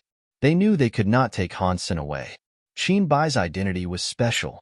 If he was Han Sen's alibi, it did not matter if it was true or false. This boy could not be held up to scrutiny. Zhao Long and Lu Xianxian looked at each other. They bowed and made their exit from the Feng family's castle. If this was another kingdom, it might have been entirely suppressed. Since he was the only heir of the king and the future king of the Qin kingdom, there was 80% to 90% that this incident was going to be suppressed. The Qin kingdom was different. Qin Bai's identity was a noble one, but the Qin kingdom respected its laws. Even Crown Prince Qin Bai was not able to do whatever he wanted. It might have seemed like Zhao Long and the others left, but they did not really leave. They kept some of the king's guards there to protect the castle. They surrounded the entire castle and reported what happened. They waited for a response from their supervisors. Before they decided anything, they were not going to allow Han Sen to leave their sights. The news quickly spread across the kingdom. Many of the government officials thought Qin Bai was a terrible and spoiled crown prince. They believed he was going to be a bad king. If this had happened in another kingdom, the situation would have been different. No matter how many mistakes a royal made, it was not something the officers could talk about. Insulting them was not tolerated. The Qin kingdom was very unique. Although everyone knew the Qin kingdom's laws were very twisted and unfair, Qin kingdom's officers were the people who took the law seriously and dared to speak up. Even if the king did something against the law, the government officers yelled at him for being a bad king. The king and the older officials would only listen and gnash their teeth. They still had to compliment the bravery of the officers. Otherwise, it would have gone against what everyone wanted. They did not want tyranny and bad kings. The Qin kingdom's officers were proud of that. Because the current king was so forgiving and kind, this criticism of the royals was very popular. The Qin kingdom was obsessed with order, and it was crazy about its law system. This twisted law system created the Qin kingdom but also restricted it. Steel Scene being murdered was a hot topic. Qin Bai had angered many officers. The officers who thought they were very righteous even delivered suicide notes that stated if the king did not kill Han Sen, they would kill themselves in court. Of course, it meant what it meant, but it was not written down like quite that. King Jingzhen's office desk was stacked with letters from the officers. Even if he did not open them, he was aware that the content included more badmouthing of the prince and requests to take a deeper look into the case involving Steel Scene's death. He knew the content would be very intense. It was like if he did not kill Han Sen, he would be a bad king. It was like they were saying if Han Sen was not dead, he would become a tyrannical villain governing the government. My king, Mr. Crown Prince, is not coming to the palace, a eunuch reported. King Jingzhen looked surprised. He knew what his son's personality was like. No matter how headstrong he was, he still listened to his father. Qinbai always listened to his commands. This time, Qinbai had rejected his summons. This was something that had never happened before. Mr. Crown Prince said. The eunuch behaved quite awkwardly. Just tell it to me straight, King Jingzhen said. The eunuch said, the Crown Prince said if he cannot maintain his friend's innocence, there is no point in him being a Crown Prince. He said he would prefer not to be one. Nonsense, King Jingzhen shouted. In his heart, he had a growing interest in the enigmatic Han Sen. He understood Qinbai. He was just a kid who was never able to think for himself. His heart did not have any boundaries. Since there were no boundaries, it meant he didn't have a bottom line. He sometimes acted stubbornly. If it involved something that made him feel as if he was dealing with something much bigger than himself, he knew when to retreat. This time, Qinbai had disobeyed him over Han Sen and said some very bold words. That was something extraordinarily rare. He did not usually act that way. King Jingzhen thought for a moment and said, Go and find Grand Teacher Thousand Mile Reach. Have him come here and bring back my son.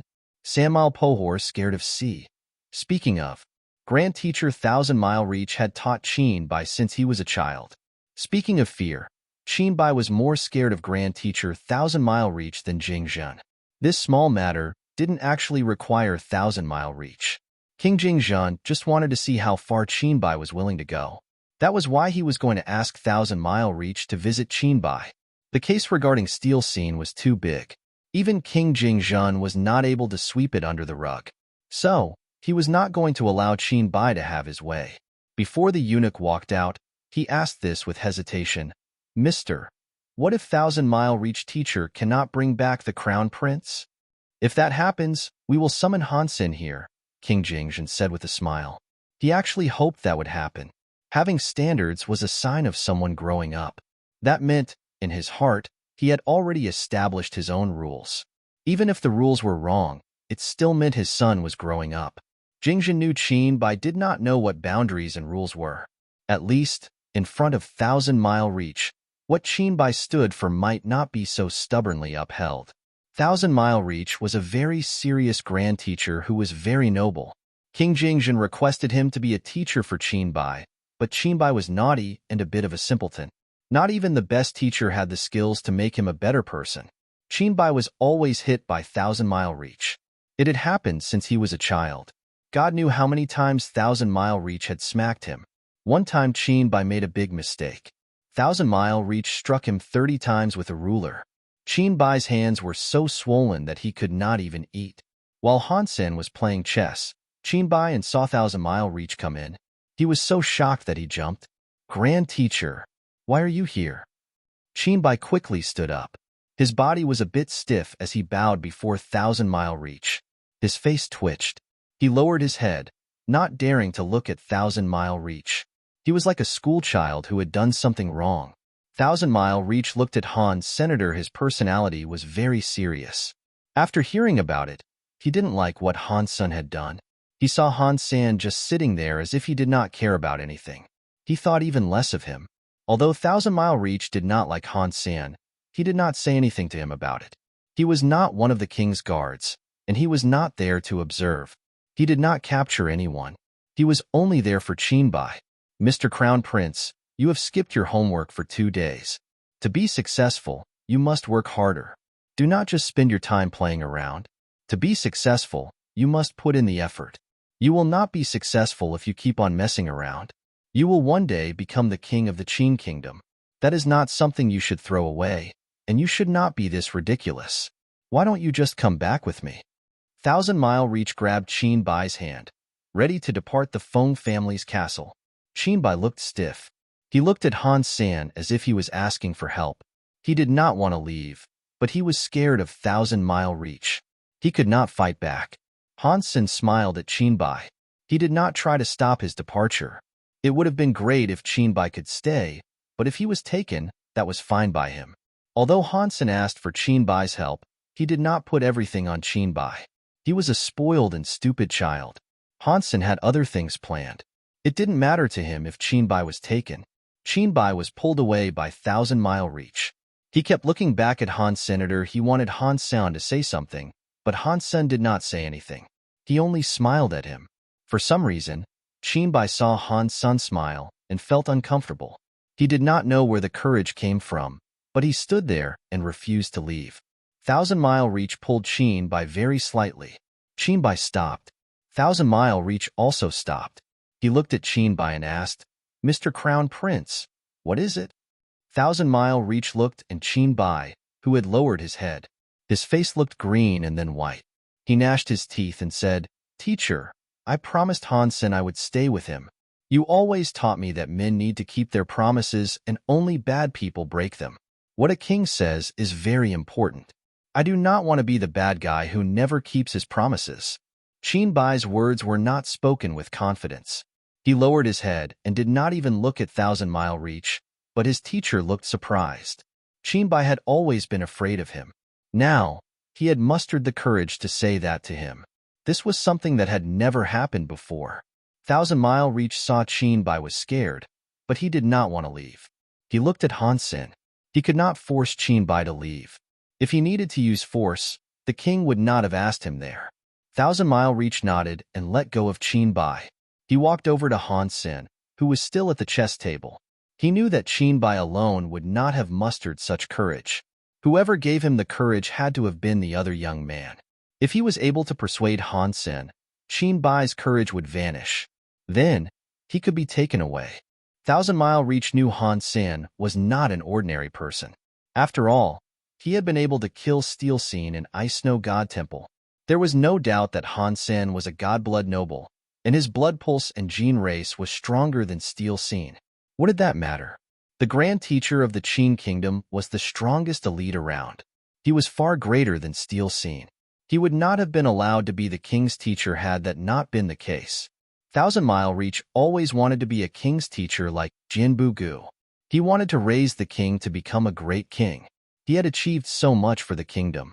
Thus far, Thousand Mile Reach had been stuck teaching Bai. He had not achieved much out of his efforts. As for potential awards, he had earned even less. Back in the day, Jinbu had taught King Jingzhen. Compared to Wu Wei Dao Palace, one could say he had the name of a teacher but did not achieve much. Thousand Mile Reach always held Jinbu as somewhat of a role model.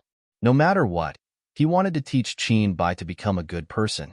He wanted him to develop into a good king who was at least as good as King Jingzhen. Thousand Mile Reach looked at Han Sen and asked, "Are you Han Sen?"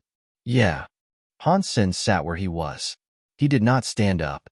Thousand Mile Reach frowned. He was very noble. Even the king referred to him as a Mr. Now, Han Sen remained where he was while speaking to him. He thought the man was very rude. Thousand Mile Reach looked at the game of chess on the table. He sat opposite Han Sen and coldly asked, "Do you mind having a game with me?" Han Sen looked at Thousand Mile Reach and asked, "Do you know how to play checkers?" The Qin Kingdom did not have games like checkers. This was actually a chessboard. Han Sen had used his strength on the stone table. He had squeezed a stone and turned it into an orb to make the chess pieces. He had convinced Bai to play. While he was in the alliance at home, Han Sen always played the game with his little linger or bower. Han Sen was very good when it came to formations, so he could play all kinds of chess games. Even in checkers, only Bauer was able to rival him. Not many people won against him. Thousand Mile Reach frowned. Han Sen did not even ask for his name. He was being very rude, but Thousand Mile Reach was not in the mood to address the subject. He coldly said, "It is very simple. To the deepest parts, there are different routes to take. I saw the Crown Prince and you playing chess. I know the rules. If you are interested, then I would like to play with you." Han Sen ignored Bai and coldly laughed. Bai was in a rush. He looked into Han Sen's eyes. Thousand Mile Reach was good at chess. He was so famous that even the king called him the king of chess. If Han Sen played chess against his teacher, Bai was not worried he might lose. If he did lose, he might have to agree to something with Thousand Mile Reach. The situation surprised Bai. Thousand Mile Reach did not establish any conditions. He only set up the chessboard and started playing with Han Sen. Thousand Mile Reach thought he was very good at chess. His chess skills were pretty good, but he did not plan on using chess skills to convince Han Sen. "Please, Mr. Thousand Mile Reach," coldly said. Han Sen did not mind. He picked up a stone orb and made his first move. When it was Thousand Mile Reach's turn, he used his finger to pick up a stone orb. He slowly went to the chessboard. Dong! When the stone orb was put down, it was like there was an invisible power in the center of the orb. It suddenly spread and twisted the space around it. Han Sen was sitting in front of the stone board. He suddenly felt the dimension become distorted. For some reason, he found himself standing atop a chessboard. The chessboard was the one he had created on the table. Now, it was massive. The stone orb was bigger than a person. He was standing where the stone orb was. On the opposite end of the chessboard, Thousand Mile Reach was where he had put the stone orb down. Aside from the chessboard and the two of them, the environment around was shrouded by a black mist. It was like the chessboard world resided in an abyss. Han Sen did not move. He looked at Thousand Mile Reach as he said, "That was a good move, mister." Thousand Mile Reach was like a god floating above the chessboard. He was looking down on Han Sen from up high and said, "The chess path is a sky path. Playing chess is a gamble in life. I have a disaster class chess god spirit blood pulse. I have an ultimate chess element gene race. If you can survive the world power of this chess match, I can't permit the crown prince to stay with you." While he spoke, Thousand Mile Reach pointed at Han's senator. A giant chess piece arose from his back. It was like an asteroid headed for Han Sen. Han Sen's body exploded with purple dragon air. At the same time, there was a weird purple scale on his body. It was growing. It activated the blood dragon god's spirit blood, pulse, and blood god dragon power. Boom! Han Sen unleashed a punch that carried blood dragon flying into the weird scene. The roaring big, purple dragon struck the stone orb. A purple air explosion occurred. Dust was everywhere. Under the effect of powerful tremors, Han Sen lost control and stumbled back. His arms were numb. He had been truly shaken. Thousand Mile Reach coldly said, "Destroyed class god spirit blood pulse combined with a rare exclusive god class gene race. It is only a shame that it is juvenile. If it reaches ultimate mode, perhaps it would have lasted longer." Han Sen thought, does a teacher have this much power? This universe of kingdoms has a lot of hidden elites. That was just a disaster class god spirit blood pulse combined with a god class gene race? If there was an annihilation class or reboot class god spirit combining with an ultimate mode gene race, how strong would it be? Does the Qin kingdom have such people in its midst? Han Sen looked at Thousand Mile Reach ahead of him. He was a bit hesitant. He only depended on his gene race and God's spirit blood pulse power. His power was far inferior to Thousand Mile Reach. If he was forced to break the rules of the world to beat him, it would shock many scary elites in Jadewall City. Even the god spirits would come. Although many god spirits had revealed their fear of him, god spirits' attitudes were still mysterious. They never explained why they behaved the way they did. Han Sen did not believe the reasons were anything simple. If he shocked a high-class god spirit, it probably would have ended up being a bad thing for him. Plus, breaking the rules of the world always cost him too much strength. He could never really last long in such a battle. He might not have been able to fight against the attacks of all the elites in the Qin kingdom. If I cannot win by force, I must rely on my intelligence. Han Sen looked at Thousand Mile Reach. He looked serious. You still won't concede. When Thousand Mile Reach said that with his godly voice, he raised his hands. Every stone orb chess piece arose from the stone board. They looked like giant bombs hovering in the air. They used all kinds of strange flighting paths to strike Han Sen. The stone orb was like a sky full of stars. Thousand Mile Reach used a mysterious way to reach Han's senator through the stars and chess pieces. He blocked every possible way for Han Sen to evade. Han Sen squinted his eyes. He wanted to get up and go past the star tracks and appear before Thousand Mile Reach. No matter how strong Thousand Mile Reach was, he was not as strong as Han's senator if he was able to get in front of him. Han Sen could beat him up. In this world, when faced with Han Sen, humans were like sorcerers while he was a fighter. No matter how Han Sen's body was suppressed by the world, his strength remained. Even if it was a small skirmish, it would not have been difficult for him to beat Thousand-Mile Reach. Unfortunately, Han Sen had only just gathered up power. He moved but immediately froze. He looked at the stone orb that was flying down. He seemed to realize something. Because he was restrained by the rules of the world, his powers of sense were weak in the universe of kingdoms. Aside from ordinary vision and hearing, his sense powers were not strong. According to theory, when Han Sen used body power, he felt a strong suppression from the rules of the world. It was like walking up a waterfall.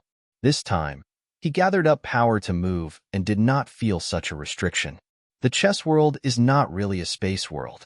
It is just a mental world. Han Sen now understood it. This was a psychological hallucination. It was a world that did not truly exist.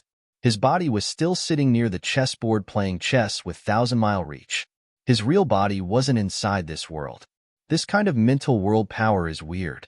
As for competing one's mental powers with mine, even a god spirit wouldn't be able to fight me. Han Sen felt a huge relief. If there was a power in that world that Han Sen could still use, aside from his body, it was the mind he used to practice. He did not bother using it. With the power of attacks in the mental world, putting him inside a mental world was like placing a sheep in the mouth of a tiger. If Han Sen discovered that, it would not work to defeat him. The stone orb, which looked like starlight, fell. Han Sen stood where he was without dodging. He just calmly watched it. Thousand-Mile Reach saw Han Sen's lips display a smile. For some reason, his heart jumped. There was some unsettling feel growing in his heart. No way. He has been pulled into my chess world. I am the god here. I can control everything. Thousand-Mile Reach was deep in thought. Seeing the stone orb was going to land on him, Han Sen coldly said, "The sky and the earth are like chess. I am a chess piece, but so what? If there is no chess piece, then there can be no chess match. Without me, there is no sky and earth. I am the sky and the earth. The sky and the earth are me." His words sounded very crazy. Thousand-Mile Reach coldly grunted and wished to say something. He suddenly saw the stone orb uncontrollably stop. It was like stars were spinning around Han Sen. Thousand-Mile Reach was shocked. He quickly used gene race powers for his chess world. He wanted to take back control of the chess world's power. He was frightened to learn that under the chess god's buff, the chess world's mental power was unable to move Han Sen's will. How is that possible? Is his willpower stronger than a disaster-class god spirit? Thousand-Mile Reach looked at Han Sen with shock. He could not believe this was happening. In the sky and on the ground, I am the best. Whoever follows me will be treated nicely. Whoever stands in my way will die. Han Sen's voice was like that of a god. The whole chess world kept changing. Many stone orbs turned into scary knife lights that tore up space. It was like it was destroying the sky and the ground. It was like a tide going into Thousand-Mile Reach. Just as Han Sen thought, their bodies were perched at the chessboard. They were just sitting there. "Old Yang, what is going on?" They moved one chess piece. Suddenly, Han Sen and the teacher stopped moving. Qinbai looked at the two of them, unaware of what was actually going on. "Crown Prince, I do not know either." Mr. Yang smiled. Li Bingyu was nearby. She looked at Qinbai's back. She struggled with indecision. Thousand-Mile Reach has a chess soul god spirit blood pulse. He is a high-class, god blood noble. He has the ultimate mode god-class gene race called Chess World Teacher. His power is not something Han Sen is capable of dealing with. Han Sen has just made a big mistake. If his psychology breaks and Crown Prince Qinbai is taken away, he is going to die. This is my final chance to assassinate Qinbai. Although she thought this way, the entire Feng Castle was surrounded by the king's guards. There were also many elites there. If she assassinated Qinbai, she had nowhere to run. If she missed out on this opportunity, she wouldn't get another. If he can break Qin Kingdom's bloodline, then sacrificing my life would be worth it for that endeavor. Li Bingyu made her decision. She decided to kill Qinbai. She felt shocked shortly after and looked away. She saw Jianbugu was holding a tea set. He was walking toward them from afar. He had a very innocent smile on his face. Li Bingyu immediately stopped her murder attempt. She could not do it because of Han Sen and Jianbugu. Han Sen was controlled by Thousand-Mile Reach, but Jianbugu was still there. Although Jianbugu made the promise not to use power, he used to be the Qin Kingdom's king teacher. He was King Jingzhan's teacher. Li Bingyu did not think he would just sit and watch the only extension of the Qin Kingdom's bloodline be murdered. Even if I do not fight now, I will not have another chance. While Li Bingyu was still hesitating, the chessboard displayed movement. Li Bingyu looked over there. She saw Thousand Mile Reach sitting there holding a chess piece. He suddenly coughed up a mouthful of blood that dyed the chessboard red. He collapsed onto the floor. Thousand Mile Reach laid on the floor with a pale face. His white beard was colored red due to the blood. He opened his eyes in shock and looked at Han Sen. The people watching were shocked. They wondered why Thousand Mile Reach had become like that after only moving one chess piece. Teacher, you never played checkers before. It is normal for you not to know how to play it. You do not need to rush this. Qin Bai quickly went to hold Thousand Mile Reach. He comforted him, but he was very happy. Inside, he thought, Han Sen is very powerful. He made the teacher end up like this. With Han Sen by my side, he will never bully me again. Qin Bai picked up Thousand Mile Reach. He pointed at Han Sen and wished to say something, but he suddenly saw another person next to Han Senator. He was holding a tea set. Mister, the tea is done. Jianbugu put the tea set down in front of Han Sen. When Thousand Mile Reach saw Jianbugu's face, he was given a shock. His eyes almost popped out of their sockets. It was like he had seen a ghost. He shook off Qin Bai's arm, went forward, and bowed. Teacher Jian, why are you here? Mister, you have mistaken me with someone else. I am only Mr. Han's servant. I am not a teacher. Jianbugu placed a teacup in front of Thousand Mile Reach. He told him to enjoy it and left. Thousand Mile Reach was very shocked. He almost forgot the way out while leaving Phone Castle. That man had to be Jianbugu. It has to be. It has to be Teacher Jian. But how could he? Thousand Mile Reach was very confused. He could not understand why Grand Teacher Jianbugu would call himself Han Sen's servant. That was far too shocking. That was Jianbugu. He was one of the very few elites in the Qin Kingdom. Not even the likes of the almighty Wu Dao Palace were able to overcome him. They had all been kicked out by him. They were not even able to start up religion in the Qin Kingdom. Full of suspicious emotions, Thousand Mile Reach returned to the palace and went straight to speak with King Jingzhan. Thousand Mile Reach said with a smile, "My king, I am useless. I was unable to bring Mr. Crown Prince back." Oh, is my son really being that stubborn this time? King Jingzhan was truly surprised. Mr. Crown Prince is very stubborn, Thousand Mile Reach replied. Han Sen did not ask anything, yet he did insist on staying in the Phone Castle. King Jingzhan nodded. He looked at Thousand Mile Reach and felt strange.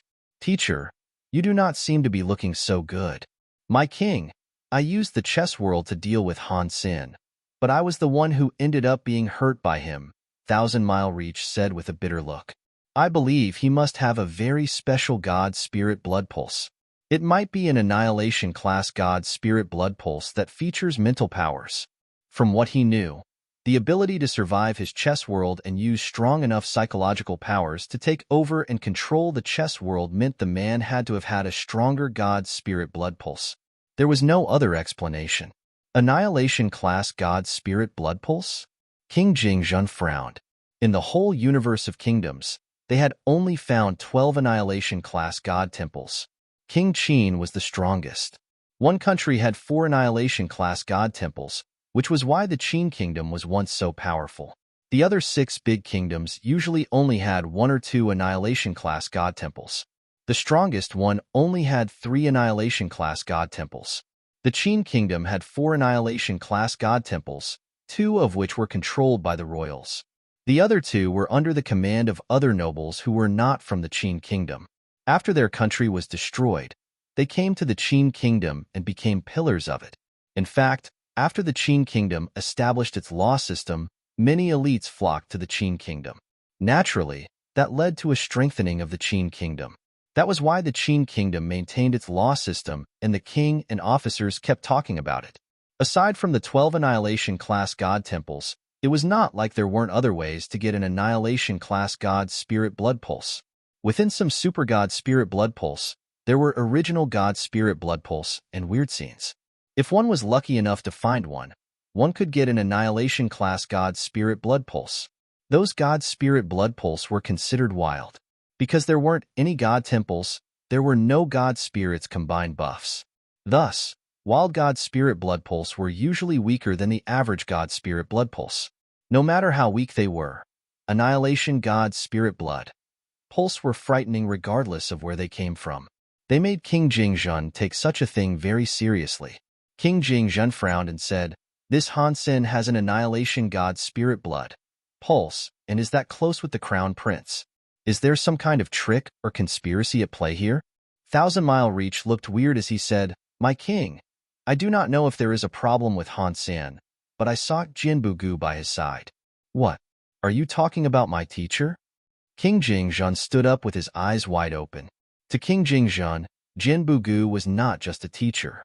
It was like the relationship between Thousand Mile Reach and Qinbai. Jinbugu watched King Jingzhun grow up. He was not just an officer. They were more like father and son. Deep inside King Jingzhun's heart, Jinbugu was a very special person whom he had relied on. It was not something people easily understood. Jinbugu was different from Thousand Mile Reach. He was not a harsh teacher, but he had shaped King Jingzhun into becoming a good king. 10 years ago, King Jingzhun wanted to kick Wu Wei Dao Palace out of the Qin Kingdom. He forced Jinbugu, who had deep ties with the Wu Wei Dao Palace, to fight them. Jinbugu followed the orders and went to the Wu Wei Dao Palace. He exiled them out of the Qin Kingdom. After that, Jinbugu left a letter and quit his post. He made the promise never to fight again. King Jingzhun did not regret his decision. Wu Wei Dao Palace had affected many citizens. If he had not removed them, the government would not have been able to control the people. Plus, Jinbugu was the only one who could have done it. He did not regret it, but he did feel guilty about Jinbugu. Over the years, he had sent many people to seek out Jinbugu, but the seekers always came back empty-handed. He was shocked to hear he might have suddenly been found. King Jingzhun was shaking as he asked, Teacher, how is he?" Thousand Mile Reach's expression looked strange. He opened his mouth, but he was unsure of what to say. Did something happen to him? King Jingzhun's body shook. He understood Jinbugu, who once said he would not fight for 20 years. He was the sort of person to see something like that through. Even if it cost him his life, he would not fight. He had been worrying about that prospect. He was the one who sent Jinbugu to fight strong enemies like the Wu Wei Dao Palace, and Jinbugu lost the protection of the Qin Kingdom without the ability to defend himself. It was hard to imagine the consequences of something like this. He was worried Jinbugu was dead. No. You misunderstand. Teacher Jin is fine. He is not injured, but Thousand Mile Reach hesitated. He could not say it. "Mr. Thousand Mile, stop hesitating. What is the matter?" King Jingzhun now knew Jinbugu was alive. While he was relieved to hear that, he still wanted to learn more about his condition. Thousand Mile Reach gnashed his teeth and said, "Jinbugu told me Han Sen was his master." "What?" King Jingzhun was shocked, which turned into anger. He chomped down on his teeth hard as he shouted, "God damn that Han Sen! How dare he humiliate my teacher? I am going to kill everyone he knows." "Please, don't be mad," Thousand Mile Reach quickly implored. "Teacher Jin is very strong. If he was not willing to, not even a sky full of spirits could make him kneel. I do not think Teacher Jin was forced. He was really polite to Han Senator. I think there has to be a good reason for it." King Jingzhun was not a tyrant. After thinking about it for a bit, his anger faded. "Teacher Jin was next to Han Sen when I saw him today," Thousand Mile Reach said. "I think he is going to protect Han Senator. If you kill Han Sen, it might destroy Teacher Jin's plan." King Jingzhun nodded. If the teacher is next to Han Sen and that guy has a problem, the teacher would do something. If the teacher does not mind him and does not stop my son from getting close with him, I guess Han Sen is an okay individual. After pausing a moment, King Jingzhun presented a wry smile.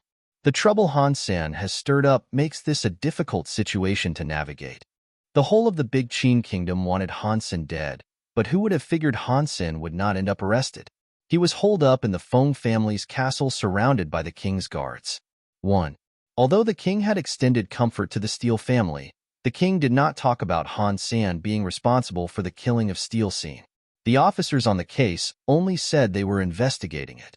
Seeing this entire thing was coming to an end, the officers, who were so proud of their law system, could no longer sit back and watch. All of them wrote letters asking King Jingzhan to right the wrongs and not allow criminals to get off scot-free. Otherwise, the kingdom was to become bad, and chaos would claim everything. There were even officers outside the palace kowtowing. They were shouting various slogans about arresting criminals and upholding the practice of law. It was like if they did not kill Han Sen, the entire kingdom would fall apart. The letters were like snowflakes piling up on King Jingzhan's table. Usually, he did not receive that many letters. King Jingzhan had to take a step back. This time, inside the palace, there was not much movement. Only the officers who were on the case were given an answer a few days later. After the investigation, other people were deemed responsible for the murder of Steel Scene. It was revealed that Han Sen was set up. The officers in the government had many sources. Everybody knew that no one had investigated the case properly. Han Sen was not questioned the entire time he was inside the phone castle. How was the case over so soon? The entirety of Jade Wall City was reeling in shock. Overnight, Han Sen had become the biggest villain in the kingdom. Crown Prince Qin Bai had become the most ridiculous and dumbest crown prince in history. It was unknown who incited all of this. Many nobles were gathering at Phone Castle to protest. There were even some nobles swearing outside the palace, saying the Qin kingdom had an absurdly incompetent crown prince. Something like this had never happened before in the Qin kingdom, and the matters were becoming worse. Not even King Jingzhen knew what to do about the nobles and officers. The twisted laws of the Qin kingdom were unique. They were what brought the Qin kingdom from being on the brink of collapse to a glorious nation again. They also made the Qin kingdom's glory unable to reach a higher zenith. The nobles of the Qin kingdom were very influential. They fought against royalty. Even King Jingzhan was not able to do whatever he wanted. He was significantly restricted with what he could do. The royals had 2 annihilation-class god temples. The nobles also did. The royals had elites, but the nobles had even more. There were many times when King Jingzhan had to concede. It created a strange balance inside the Qin kingdom's government. This time, King Jingzhan was not going to concede. No matter how much the officers sent letters or how many loyal officers cried and threatened to kill themselves, King Jingzhen did not say anything. He said the case was over, and that was that. The nobles and officers did not give up. With grand fury, they were still against the decision. Han Sen did not care. He just hid inside the phone castle, eating and drinking. Han Sen, when I go back to the palace, will father kill me? Qin Bai asked with fear. He thought things had become too big for him. Do not worry, Han Sen said with a smile. If the king did not come in to capture you or me, that means he has allowed you to remain here. Upon hearing that, Qin Bai felt better, but he was still worried. The Qin kingdom's nobles were the most powerful in the 7 kingdoms. They were willing to fight against the royals. Qin Bai knew about that. Outside, many nobles were surrounding Phone Castle. That made him worry profusely. It was only now Han Sen learned that the Qin kingdom's nobles had such power. Not even the royals were able to clamp down on them. This time, he had killed Steel Scene and triggered the nobles and their benefits. He had started a conflict between the nobles and royals. From the results, the royals could not take on everything. Seeing Jinbu Gu, whose eyes were like jade, focus on working, Han Sen really wanted to fight him. He wanted to see how strong the world's strongest elite truly was. It was a shame Jinbu Gu said he would never fight again. He would not fight back, even if it cost him his life. Han Sen was not going to force him. Han Sen thought the nobles were going to keep annoying them. After 2 days, the nobles were all gone. Are they really that impatient? They should not be. Han Sen thought their absence was weird. With the time he had spent in the Qin kingdom, he knew the people should not have backed off so easily. Feng Fei had other people go to figure it out. The gold crystal system had an infinite light. It covered the whole system, turning it into a rainbow sun. Everyone knew this was the weird scene of a super god spurt blood pulse showing up. The nobles did not have time to keep annoying Han Senator. They all ran to the gold crystal system to dig up a gene egg. According to the Qin Kingdom's first Mr. Wei, who was Bald Guy's master, that god spirit blood pulse had a weird scene that shocked the world. That place probably had a high-class god spirit blood pulse. It made the nobles go crazy. If there was an annihilation-class god spirit blood pulse, and they had possessed it, then they would go into the skies with one step. Even if they could not get an annihilation-class god spirit blood pulse, this was a super god spirit blood pulse. There were many gene eggs, so there would eventually be a god-class gene race. I have never seen such a super god spirit blood pulse before. Let's go and take a look. Han Sen knew the nobles and officers would not let him go so easily, but he did not want to be trapped with the Feng family and do nothing. He wanted to explore. After witnessing the power of thousand-mile reach, he thought getting a powerful god spirit blood pulse or gene race would be a good thing. It would help him achieve all the things he had wanted to do. After all, breaking the rules cost too much trouble. It cost him too much trouble, especially since he couldn't break them for long. Since the nobles had already fallen back, Han Sen sent Qin Bai back. He did not want Qin Bai to follow him around. If something happened, he could not go back to Jade Wall City. Mr. Yang and Jian Shi, the mother and the daughter, had to run the online shop. They could not go with Han Sen either. Jin Bugu, who was unable to fight, had to remain. Han Sen was ready to go alone, but Li Bingyu insisted on going with him. Han Sen did not reject her offer. Han Sen did not know much about the universe of kingdoms, so having someone knowledgeable along would be helpful. He used a quantum teleporter to enter the gold crystal system's heavy soil area. They saw a giant rainbow sun in the sky. The system around was clear. It was like it was right above their heads. Han Sen knew it wasn't a real sun. It was a giant system, but the light was too bright. That was why it looked like a sun. An ink-eye beast. Selling an ink-eye beast.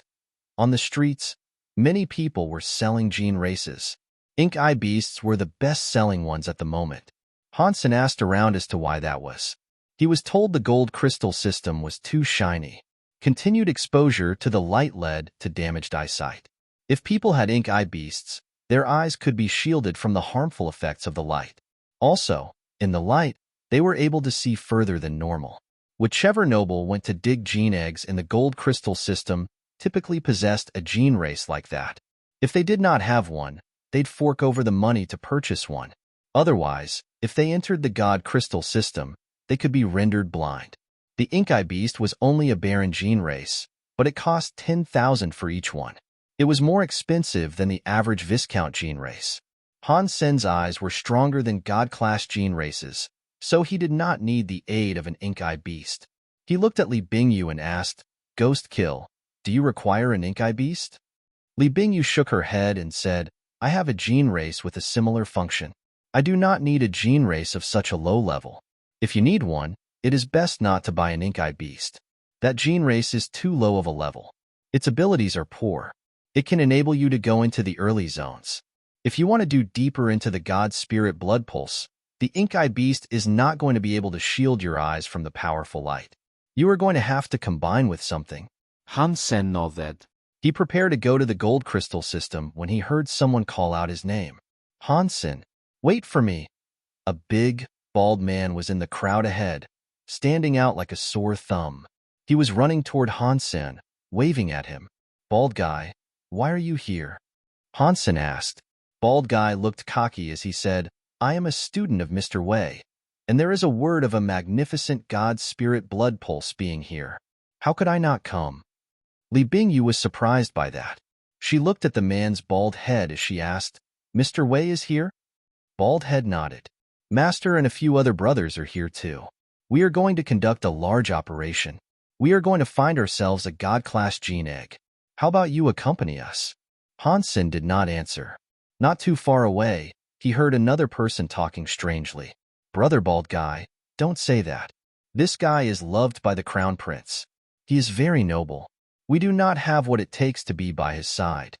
A dozen people walked forward. At the center of the crew was an elder with a white beard. The man who was speaking was a middle-aged man clad in armor. The set of armor was beautiful.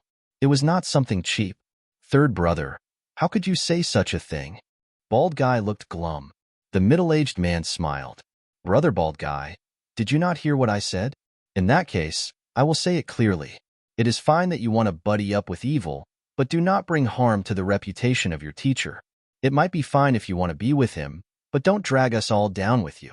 I do not want people talking behind my back. Bald Guy was incredibly angry. He wished to say something, but the white-bearded elder said, "That is enough, Yufei. Stop messing around. Time is of the essence. We need to find the land pulse. We do not have time to waste around here." Bald Guy looked upset. He gnashed his teeth and said, "Do whatever you want. I am going with Han Senior." The white-haired elder frowned. He wanted to say something, but the third brother said, "Big brother, just ignore him. He is not that good. It does not change a thing if we go with or without him. He loves to be with people in high places, so why should we stand in the way of his petty dreams of becoming famous?" The white-bearded elder shook his head. "Yufei, you know where we are going to go. Just come back later." "It is fine, big brother," Bald Guy replied. "You do not have to wait. Just tell my teacher I will be going to Gold Crystal System with my friend." "In that case, I wish you luck," the middle-aged man said in a mocking tone of voice. "I hope you can find the God-class gene egg, Brother 3. Stop it." The white-bearded elder stopped the middle-aged man and led him away. After they walked away, Bald Guy laughed. "Han Sen with me, Bald Guy, here. You do not need to worry. I promise I will find you something." "I can believe that." Han Sen had no hope that Bald Guy could find him a gene egg, but Bald Guy still admitted to the others he was a friend. That made him feel touched. After all, Han Sen was a person who was hated everywhere. He was an enemy of all the other nobles. Claiming he was a friend of his would undoubtedly damage his own reputation. It might even have put him in danger. The three of them hit the road. Bald Head was telling Han Sen that the God Spirit blood pulse there was unusual. Because the magnet fields had changed, Gold Crystal System had a super God Spirit blood pulse. According to Mr. Wei's calculations, the God Spirit blood pulse there would have a destroyed class God Spirit blood pulse and some God class gene eggs up for grabs. Bald Guy laughed. "I do not have a level high enough to find where the blood pulse generates, but it will not be hard to find where the God class gene egg is. You guys should just follow me." Because the magnetic fields were very strong, all kinds of tools in the Gold Crystal System were broken. Airships were unable to fly into there. Bald Guy summoned a big dragon-like gene race. He showed it off to Han Senior. "Ha! Ha! This is an evolved ultimate God-class gene race. It is called a Godwind Dragon. Its flying speed makes it one of the best out of all the gene races. This gene race does look pretty awesome." Han Sen looked at the 3-foot-long Godwind Dragon and laughed. With a touch of cockiness, he replied, "What do you mean by pretty awesome?" "It is awesome. We need it to traverse the Gold Crystal System. Come on up." Bald Guy sat on the Godwind Dragon's back. Han Sen did not decline the offer. Li Bingyu also got on the Godwind Dragon's back. The Godwind Dragon flapped its wings and flew away like a typhoon. It was headed for the shiny Gold Crystal System. They were in space. Han Sen saw many people there. They were all riding different kinds of gene races, flying into the Gold Crystal System. They were mostly gene races used for livestock. There were some weird flying tigers and bats. All sorts of weird gene races were seen. Bald Guy pointed at the gene races and introduced them to Han Senior. "That four-winged tiger is not bad, but it is not as good as my Godwind Dragon." Han Sen was interested in the topic. He was intently listening when he suddenly felt a big movement inside his Sea of Soul. After it swallowed the black crystal armor, the gold-winged peacock hadn't been able to be used because it was evolving. Now, that evolution process had finished. The gold light, which looked like an egg, had a crack. Some shiny sort of gold light leaked out. When the light cracks were bigger, the gold light grew brighter. In the end, it was like a golden sun shining in his Sea of Soul. Suddenly, the light went dim. As that happened, Han Sen saw that the gold-winged peacock had finished evolving. Its golden feathers looked dreamy. Its body glowed with a god light. It was like a god bird straight out of mythology. Above the gold-winged peacock king, the black crystal armor did not move an inch. It had no life force. It looked as if it was dead. Han Sen looked at the gold-winged peacock king's information. It made him happy. He discovered it had already reached ultimate mode. Gold-winged peacock king, mutant god class gene race, ultimate mode, skills, Gold God Ring, Peacock King Eye, Sky Full of Feathers. After examining the details of the Gold-Winged Peacock King, Han Sen was even happier. That Gold-Winged Peacock King had 3 gene skills. It had top-notch talents.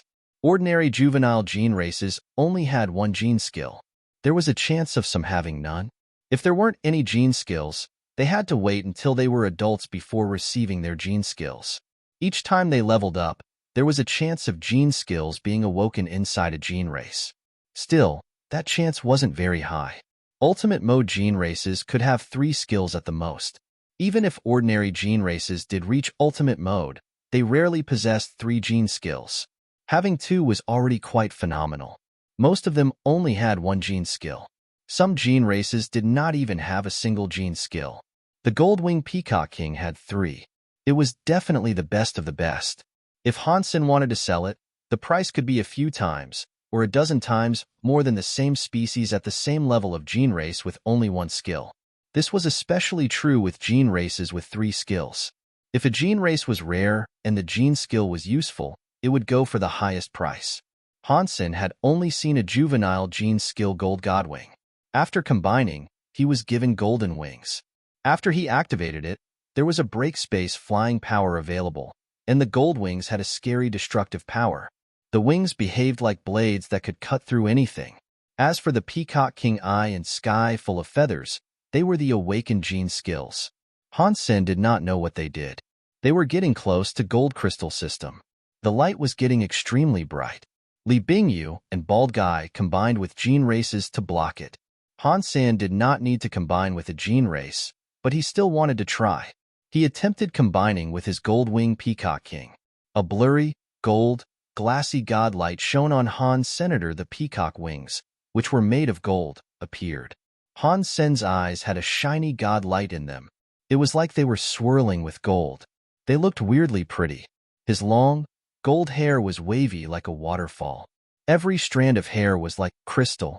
It was like there was a glassy god light spinning inside it. After combining with it, Han Sen was affected by the Gold-Winged Peacock King's genes and presence. His face and body seemed to become longer. He looked rather pretty, but somewhat like an evil king. Bald Guy looked at Han Sen with shock. After a while, he swallowed his saliva and asked, Han Sen, what is that gene race you have? Where did you get it from? Do you still have it? Li Bingyu looked at Han Senator. She had a strange expression. After combining with the Gold-Winged Peacock King, Han Sen looked far too pretty and handsome. He looked more handsome than an evil god. His entire body had an evil, pretty aura that was quite attractive. The Gold-Winged Peacock King, Han Sen replied. Oh, I dug it up. I do not know if there is another of the same type of gene race. That is a shame. Your gene race looks really awesome after combining with it. If I, Bald Guy, had a gene race like that, perhaps my dreams would come true. Maybe I could have God Thousand Lotus. Bald Guy looked at Han Sen with excitement. He then asked, is your gene race up for sale? If you sell it, the price is of no object. I will squander all of my savings and buy it from you. Han Sen had heard the God Thousand Lotus name before. With Feng Fei Fei, it was the same. She was one of the 3 big singers in the Qin Kingdom. Bald Guy obviously had a crush on her. He always talked about her, but she had no interest in him. I am not selling it. It was not easy for Han Sen to get his hands on that ultimate mode gene race. Han Sen wanted to use it. He wasn't ready to pawn it off just yet. The Blood God Dragon was also under Han Sen's command. It had swallowed the black crystal armor to enter evolution mode. It would be hatching before too long. The only gene races Han Sen had to rely on now were the Gold-Winged Peacock King and the Blood Ghost Spirit. It was a shame that the 2 of them could not become an exclusive Blood Dragon God Spirit Blood Pulse gene race. It was hard to receive the boons of a Blood Dragon God Spirit Blood Pulse. Their powers would have been inferior to the Blood God Dragon. Bald Guy thought it was a shame, but he had not even asked Han Sen about the level or power of the Gold-Winged Peacock King. That was something very private. It was something unremarkable, so no one would have asked about it. After getting close to the Gold Crystal System, they were able to see that it was not a big sun. It was a system made of many lights. Most planets did not glow. Only planets like a sun glowed. Most other planets only reflected the light. Now, all the gold crystal system's planets were glowing with a scary light. The ordinary rocks and trees on the planets shone like treasures. Even the man-made buildings and machines glowed in the incandescent radiance. The entire world looked as if it had been carved out of precious gemstones. It was incredibly holy. Bald Guy pointed at the god wind dragon and commanded it to fly to a planet the humans lived on. When he saw what was glowing behind the buildings, his face changed. He said, "This god's spirit blood pulse is too shocking. Even some spiritless items that are man-made have been touched by the scent of the god's spirit blood pulse. It is far scarier than I imagined. Perhaps there is a rare gene race being born." A rare gene race, huh? Han Sen's heart jumped. During the past 2 days, he had not seen the big sky demon. He didn't know if she was still following him around or not. Because the planet was close to the edge of the gold crystal system, many human nobles were able to travel there. They saw many people digging all around and across the place. Bald Guy looked at them with much disdain. He steered the god wind dragon deeper into the gold crystal system. He said, "They don't know anything about God's spirit blood pulses. They are here to dig gene eggs. They will not be able to dig up a thing. This God's spirit blood pulse is very scary, but not just anywhere will have a gene egg." Han Sen asked, "Where might there be a gene egg?" Bald Guy seriously said, "In this place, the God's spirit blood pulse has a lot of light. Usually, light and heat are elements that mesh well together. Although the light in this place is weird, the temperature has not changed. Judging from the light that is around this place, and if I have guessed it correctly, this God's spirit blood pulse is in the light abyss formation." "Are you saying that the Qin kingdom had a light abyss God's spirit blood pulse 20 years ago?" Li Bingyu suddenly said. Bald Guy nodded with excitement. "Yes. This place is very similar to the light abyss the Qin kingdom had. This light abyss has an annihilation class wild god spirit blood pulse. It created the Qin kingdom. A general there, named Tian Shan, shocked the world. The formation here is similar to that light abyss. Perhaps it will have an annihilation class wild god spirit blood pulse. You've been talking a lot, but you have yet to tell us where we can dig up the gene egg." Han Sen did not understand anything about the light abyss, and he had never heard of Tian Shan. He just wanted to know where he could find a gene egg. Bald Guy laughed. "There's no need to rush proceedings. Although the formation is similar, in this world, it is impossible to have two god spirit blood pulses that are completely the same. Even if they were similar, there would be differences. You need to calculate the granular details. We should go forward. If we reach an area where there might be a gene egg, I will be able to tell." Han Sen was able to tell the man was very smart. He was clever but not truly excellent. He could not locate a gene egg via discerning the god spirit blood pulse's direction. He could only discover one when it was within his proximity. Even so, he was better at it than Han's senator, thus he had to listen to him. The god wind dragon was headed deeper into the gold crystal system. They traveled past many planets. Bald Guy said past every single one of them until the 4th day of their journey. It was then that Bald Guy's eyes turned bright.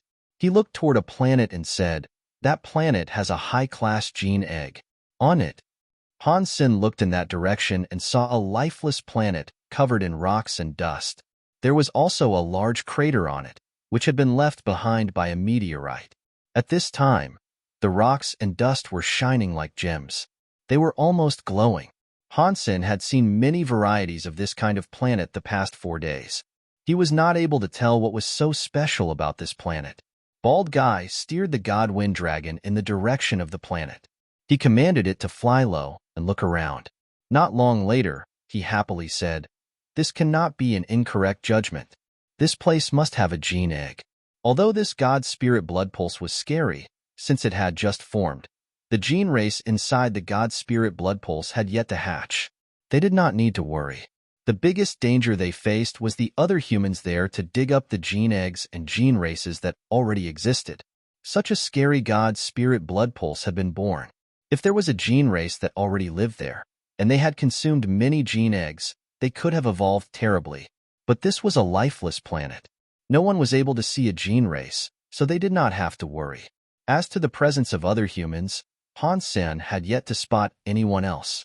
After the 3 of them came to a halt, they started digging in the area Bald Guy marked. After digging under a stone for 3 feet, they saw a white light gene egg. It was the size of a basketball. It was like a snow-white jade. Bald Guy happily grabbed the gene egg. After looking at it, he determined that he could not identify what sort of gene egg it was. Although I do not know which species this is, judging from its look and presence, it's not a low-class gene race. It should be at least a Marquise-class gene race. We should keep digging. This land pulse should contain more than one gene egg. After saying that, Bald Guy put the gene eggs aside to keep digging. Just as Bald Guy had said, they found 4 gene eggs from the land pulse. They all looked to be the same kind. Bald Guy kept 2 from the haul. Han Sen and Li Bingyu each received 1. The 3 of them remained on the planet, searching for land pulses and digging gene eggs. It really was a super god spirit blood pulse. There were many land pulses and gene eggs. It only took them half a day to find 4 land pulses. They dug up a dozen gene eggs. Unfortunately, they were only Marquise and Duke class. Although their levels were not too low, and they were likely worth quite a bit, they were of no use to Han Sen. In the meantime, many humans riding gene races flew through the skies. Most of them left when laying eyes on the God Wind Dragon. The God Wind Dragon's ultimate body was quite intimidating. It made Bald Guy's cockiness increase. Han Sen and Li Bingyu followed Bald Guy. They all managed to dig up a trove of gene eggs. Bald Guy kept leading the God Wind Dragon to locate land pulses. After finding a land pulse, he gave it to Han Sen and Li Bingyu and continued the search. The 3 of them worked together quite well. Han Sen did not think there was a problem, but Li Bingyu felt scorned. This Bald Guy is very good at bluffing, but his God Spirit blood pulse knowledge is fairly average. The Gold Crystal System really is a place like a light abyss, but the Gold Crystal System itself is made of 7 planets. It has a 7-star fighting formation, which affects the light abyss formation. It will become a ghost star light formation. Once in that formation, there are only 7 real places that can yield a God-class gene egg. This planet is not one of 7 planets with 7 stars. Li Bingyu was quite knowledgeable about land pulses. She also had deeply investigated God Spirit blood pulse skills. Although she was not as great as Mr. Wei, she was better than Bald Guy, who had only learned half of what she knew. How do I lure Han Sen to the real 7 planets? Li Bingyu followed Han's senator. Her primary purpose was not for digging up a gene egg. She wanted to know how strong Han Sen's power truly was. Although everyone claimed he murdered Steel Scene in the Ice Snow God Temple, it was seemingly just a legend. No one had actually witnessed what Han Sen was really like. Bald Guy seemed hurried as he rode the God Wind Dragon to where Han Sen was. He shouted at Han Sen, who was in the middle of digging. "Old Han, stop digging. You should come here. I found something good." "I have almost finished here," Han Sen said while he kept digging. "I can go there later." Bald Guy jumped down and pulled Han Sen with him. He dragged him out of the hole and said, "What are you digging for?" "I found a land pulse that can shock the sky. It might have a God-class gene egg. Let's forget about this one. We can come back later." After that, Bald Guy pulled Han Sen onto the God Wind Dragon. He invited Li Bingyu along for the ride. They flew toward a mountain that had high and low spots. Li Bingyu thought, "I'll be damned if they can find a God-class gene egg here." The God Wind Dragon flew to the upper part of the small, stone mountain. Bald Guy looked at the stone mountain's position and said, "Look at what is over there." Han Sen and Li Bingyu went toward where Bald Guy pointed. They saw the little stone mountain had an old tree at its center. Han Sen did not know any land pulse skills, and he could not feel the presence of the old tree, but he knew that the old tree must have been very special. This was a planet without life, so this was not just any old tree. Even bacteria were unable to live there, so how could an old tree be growing? Han Sen had a closer look. The old tree had a lot of fruit on it. The branches bloomed with pink flowers. It was like a plum tree. The entire gold crystal system was affected by the God Spirit blood, Pulse's weird light, but the old tree did not shine. It was like an ordinary tree. It was full of flowers. Although it looked very average, it was strange for this ordinary plum tree to be where it was. Han Sen looked at Bald Guy and asked, "What is this land pulse's plum tree weird scene?" Bald Guy touched his big, bald head. He looked rather embarrassed as he said, "Although I cannot tell what this weird scene is, I am pretty sure it is an amazing one." Han Sen looked disdainfully at him. Bald Guy wasn't really making much sense. Although he had never learned God Pulse skills, he could tell there was something odd going on there. Li Bingyu was shocked. Via her observational talents, she knew the planet was not one of the key God Pulses of the gold crystal system. It should not have been able to produce a powerful weird scene. But that plum tree was far too strange. It was hard for people to imagine. Do not think about it too much. Let's just dig it out of the ground. There must be some good stuff here. Perhaps we will even find a God Spirit blood pulse. After saying that, Bald Guy started to dig. He did not plan on scoping out any other land pulses. Han Sen and Li Bingyu helped out. On the mountain, the terrain was rocky everywhere. Below the plum tree, there was only soil. It was much easier to dig there. Han Sen only dug a little bit. The soil was harder than steel. It was loose, but it was still difficult to dig up a lot of soil at once. Han Sen put a sprinkle of the soil into his hands to examine it. He discovered that the soil had white dots on it. They were metallic. They looked like metal from a mine. They eventually dug 9 feet deep when they found something hard. They brushed away the soil around it. They found a root that looked like a sea dragon. The root was as black as ink. It was as if there were scales on it. It looked extremely weird. Upon closer inspection, one thought it looked like a dried snake. The three of them kept digging around the root. Bald Guy kept digging and said, "Be careful. I am unfamiliar with the situation here. Do not dig too deep. It will not be good if you end up digging into an evil spirit spring." More and more roots were dug up. Han Sen and the others noticed there were more roots than there were branches on the plum tree. The roots were like mini dragons all tangled up into each other. They were all over the place. They covered an area of at least 30 feet. They were much wider than the tree branches too. Han Sen and the others had to widen their region of digging. They ended up digging 90 feet away before reaching the end of the roots. They followed the roots and kept digging down. Lots of tree roots were layered on top of each other like a lattice fence outside a house. Bald Guy was hastily digging into it. He used his shovel to dig into a tree root that was only the size of a finger, but he did not even leave a white scrape on it. It's a very hard tree root. Bald Guy was shocked. His body combined with a very powerful king-class gene race. The shovel was very unique as well. Despite trying like that, no marks were left on the tree's roots. Han Sen's curiosity had been completely snagged. As he kept digging, he said, "This plum tree is so weird. Whatever is down there must be unique. We should keep digging." The three of them were digging for half the day before they reached a depth of about 90 feet. One of the plum tree's 3 roots was visible. From what they saw, the big beard of roots looked slightly like a ball. It covered the entire area and did not allow the wind to affect. Bald Guy put down his shovel and wiped the sweat from his brow as he said, "Stop digging. I do not think there is anything down further. The good stuff is inside the roots of the tree." The metal, ore-like soil, was too hard to dig. Although he had the power to combine with a gene race, it was still very tiring for him to dig for so long. Han Sen and Li Bingyu agreed with Bald Guy's assessment. They had dug a hole that was 90 feet deep. If the gene egg was deep inside, some weird scene should have been playing by now. Nothing of the sort was going on. There was an 80 to 90% chance that nothing more would happen if they went deeper. If there was something good to retrieve, it had to be lurking within the roots. The plum tree's roots did not grow normally. They crossed each other to form a wall. It was as if they were all protecting something. Bald Guy used his shovel to dig around. He could not leave a mark on the roots, so he looked to Han Sen. "Old Han, are you able to break any of these roots to see what lies inside?" "Ghost kill, you give it a go," Han Sen said to Li Bingyu. Li Bingyu did not object. After all, she was as interested in the plum tree as the others. Her body generated a flame and cat ears.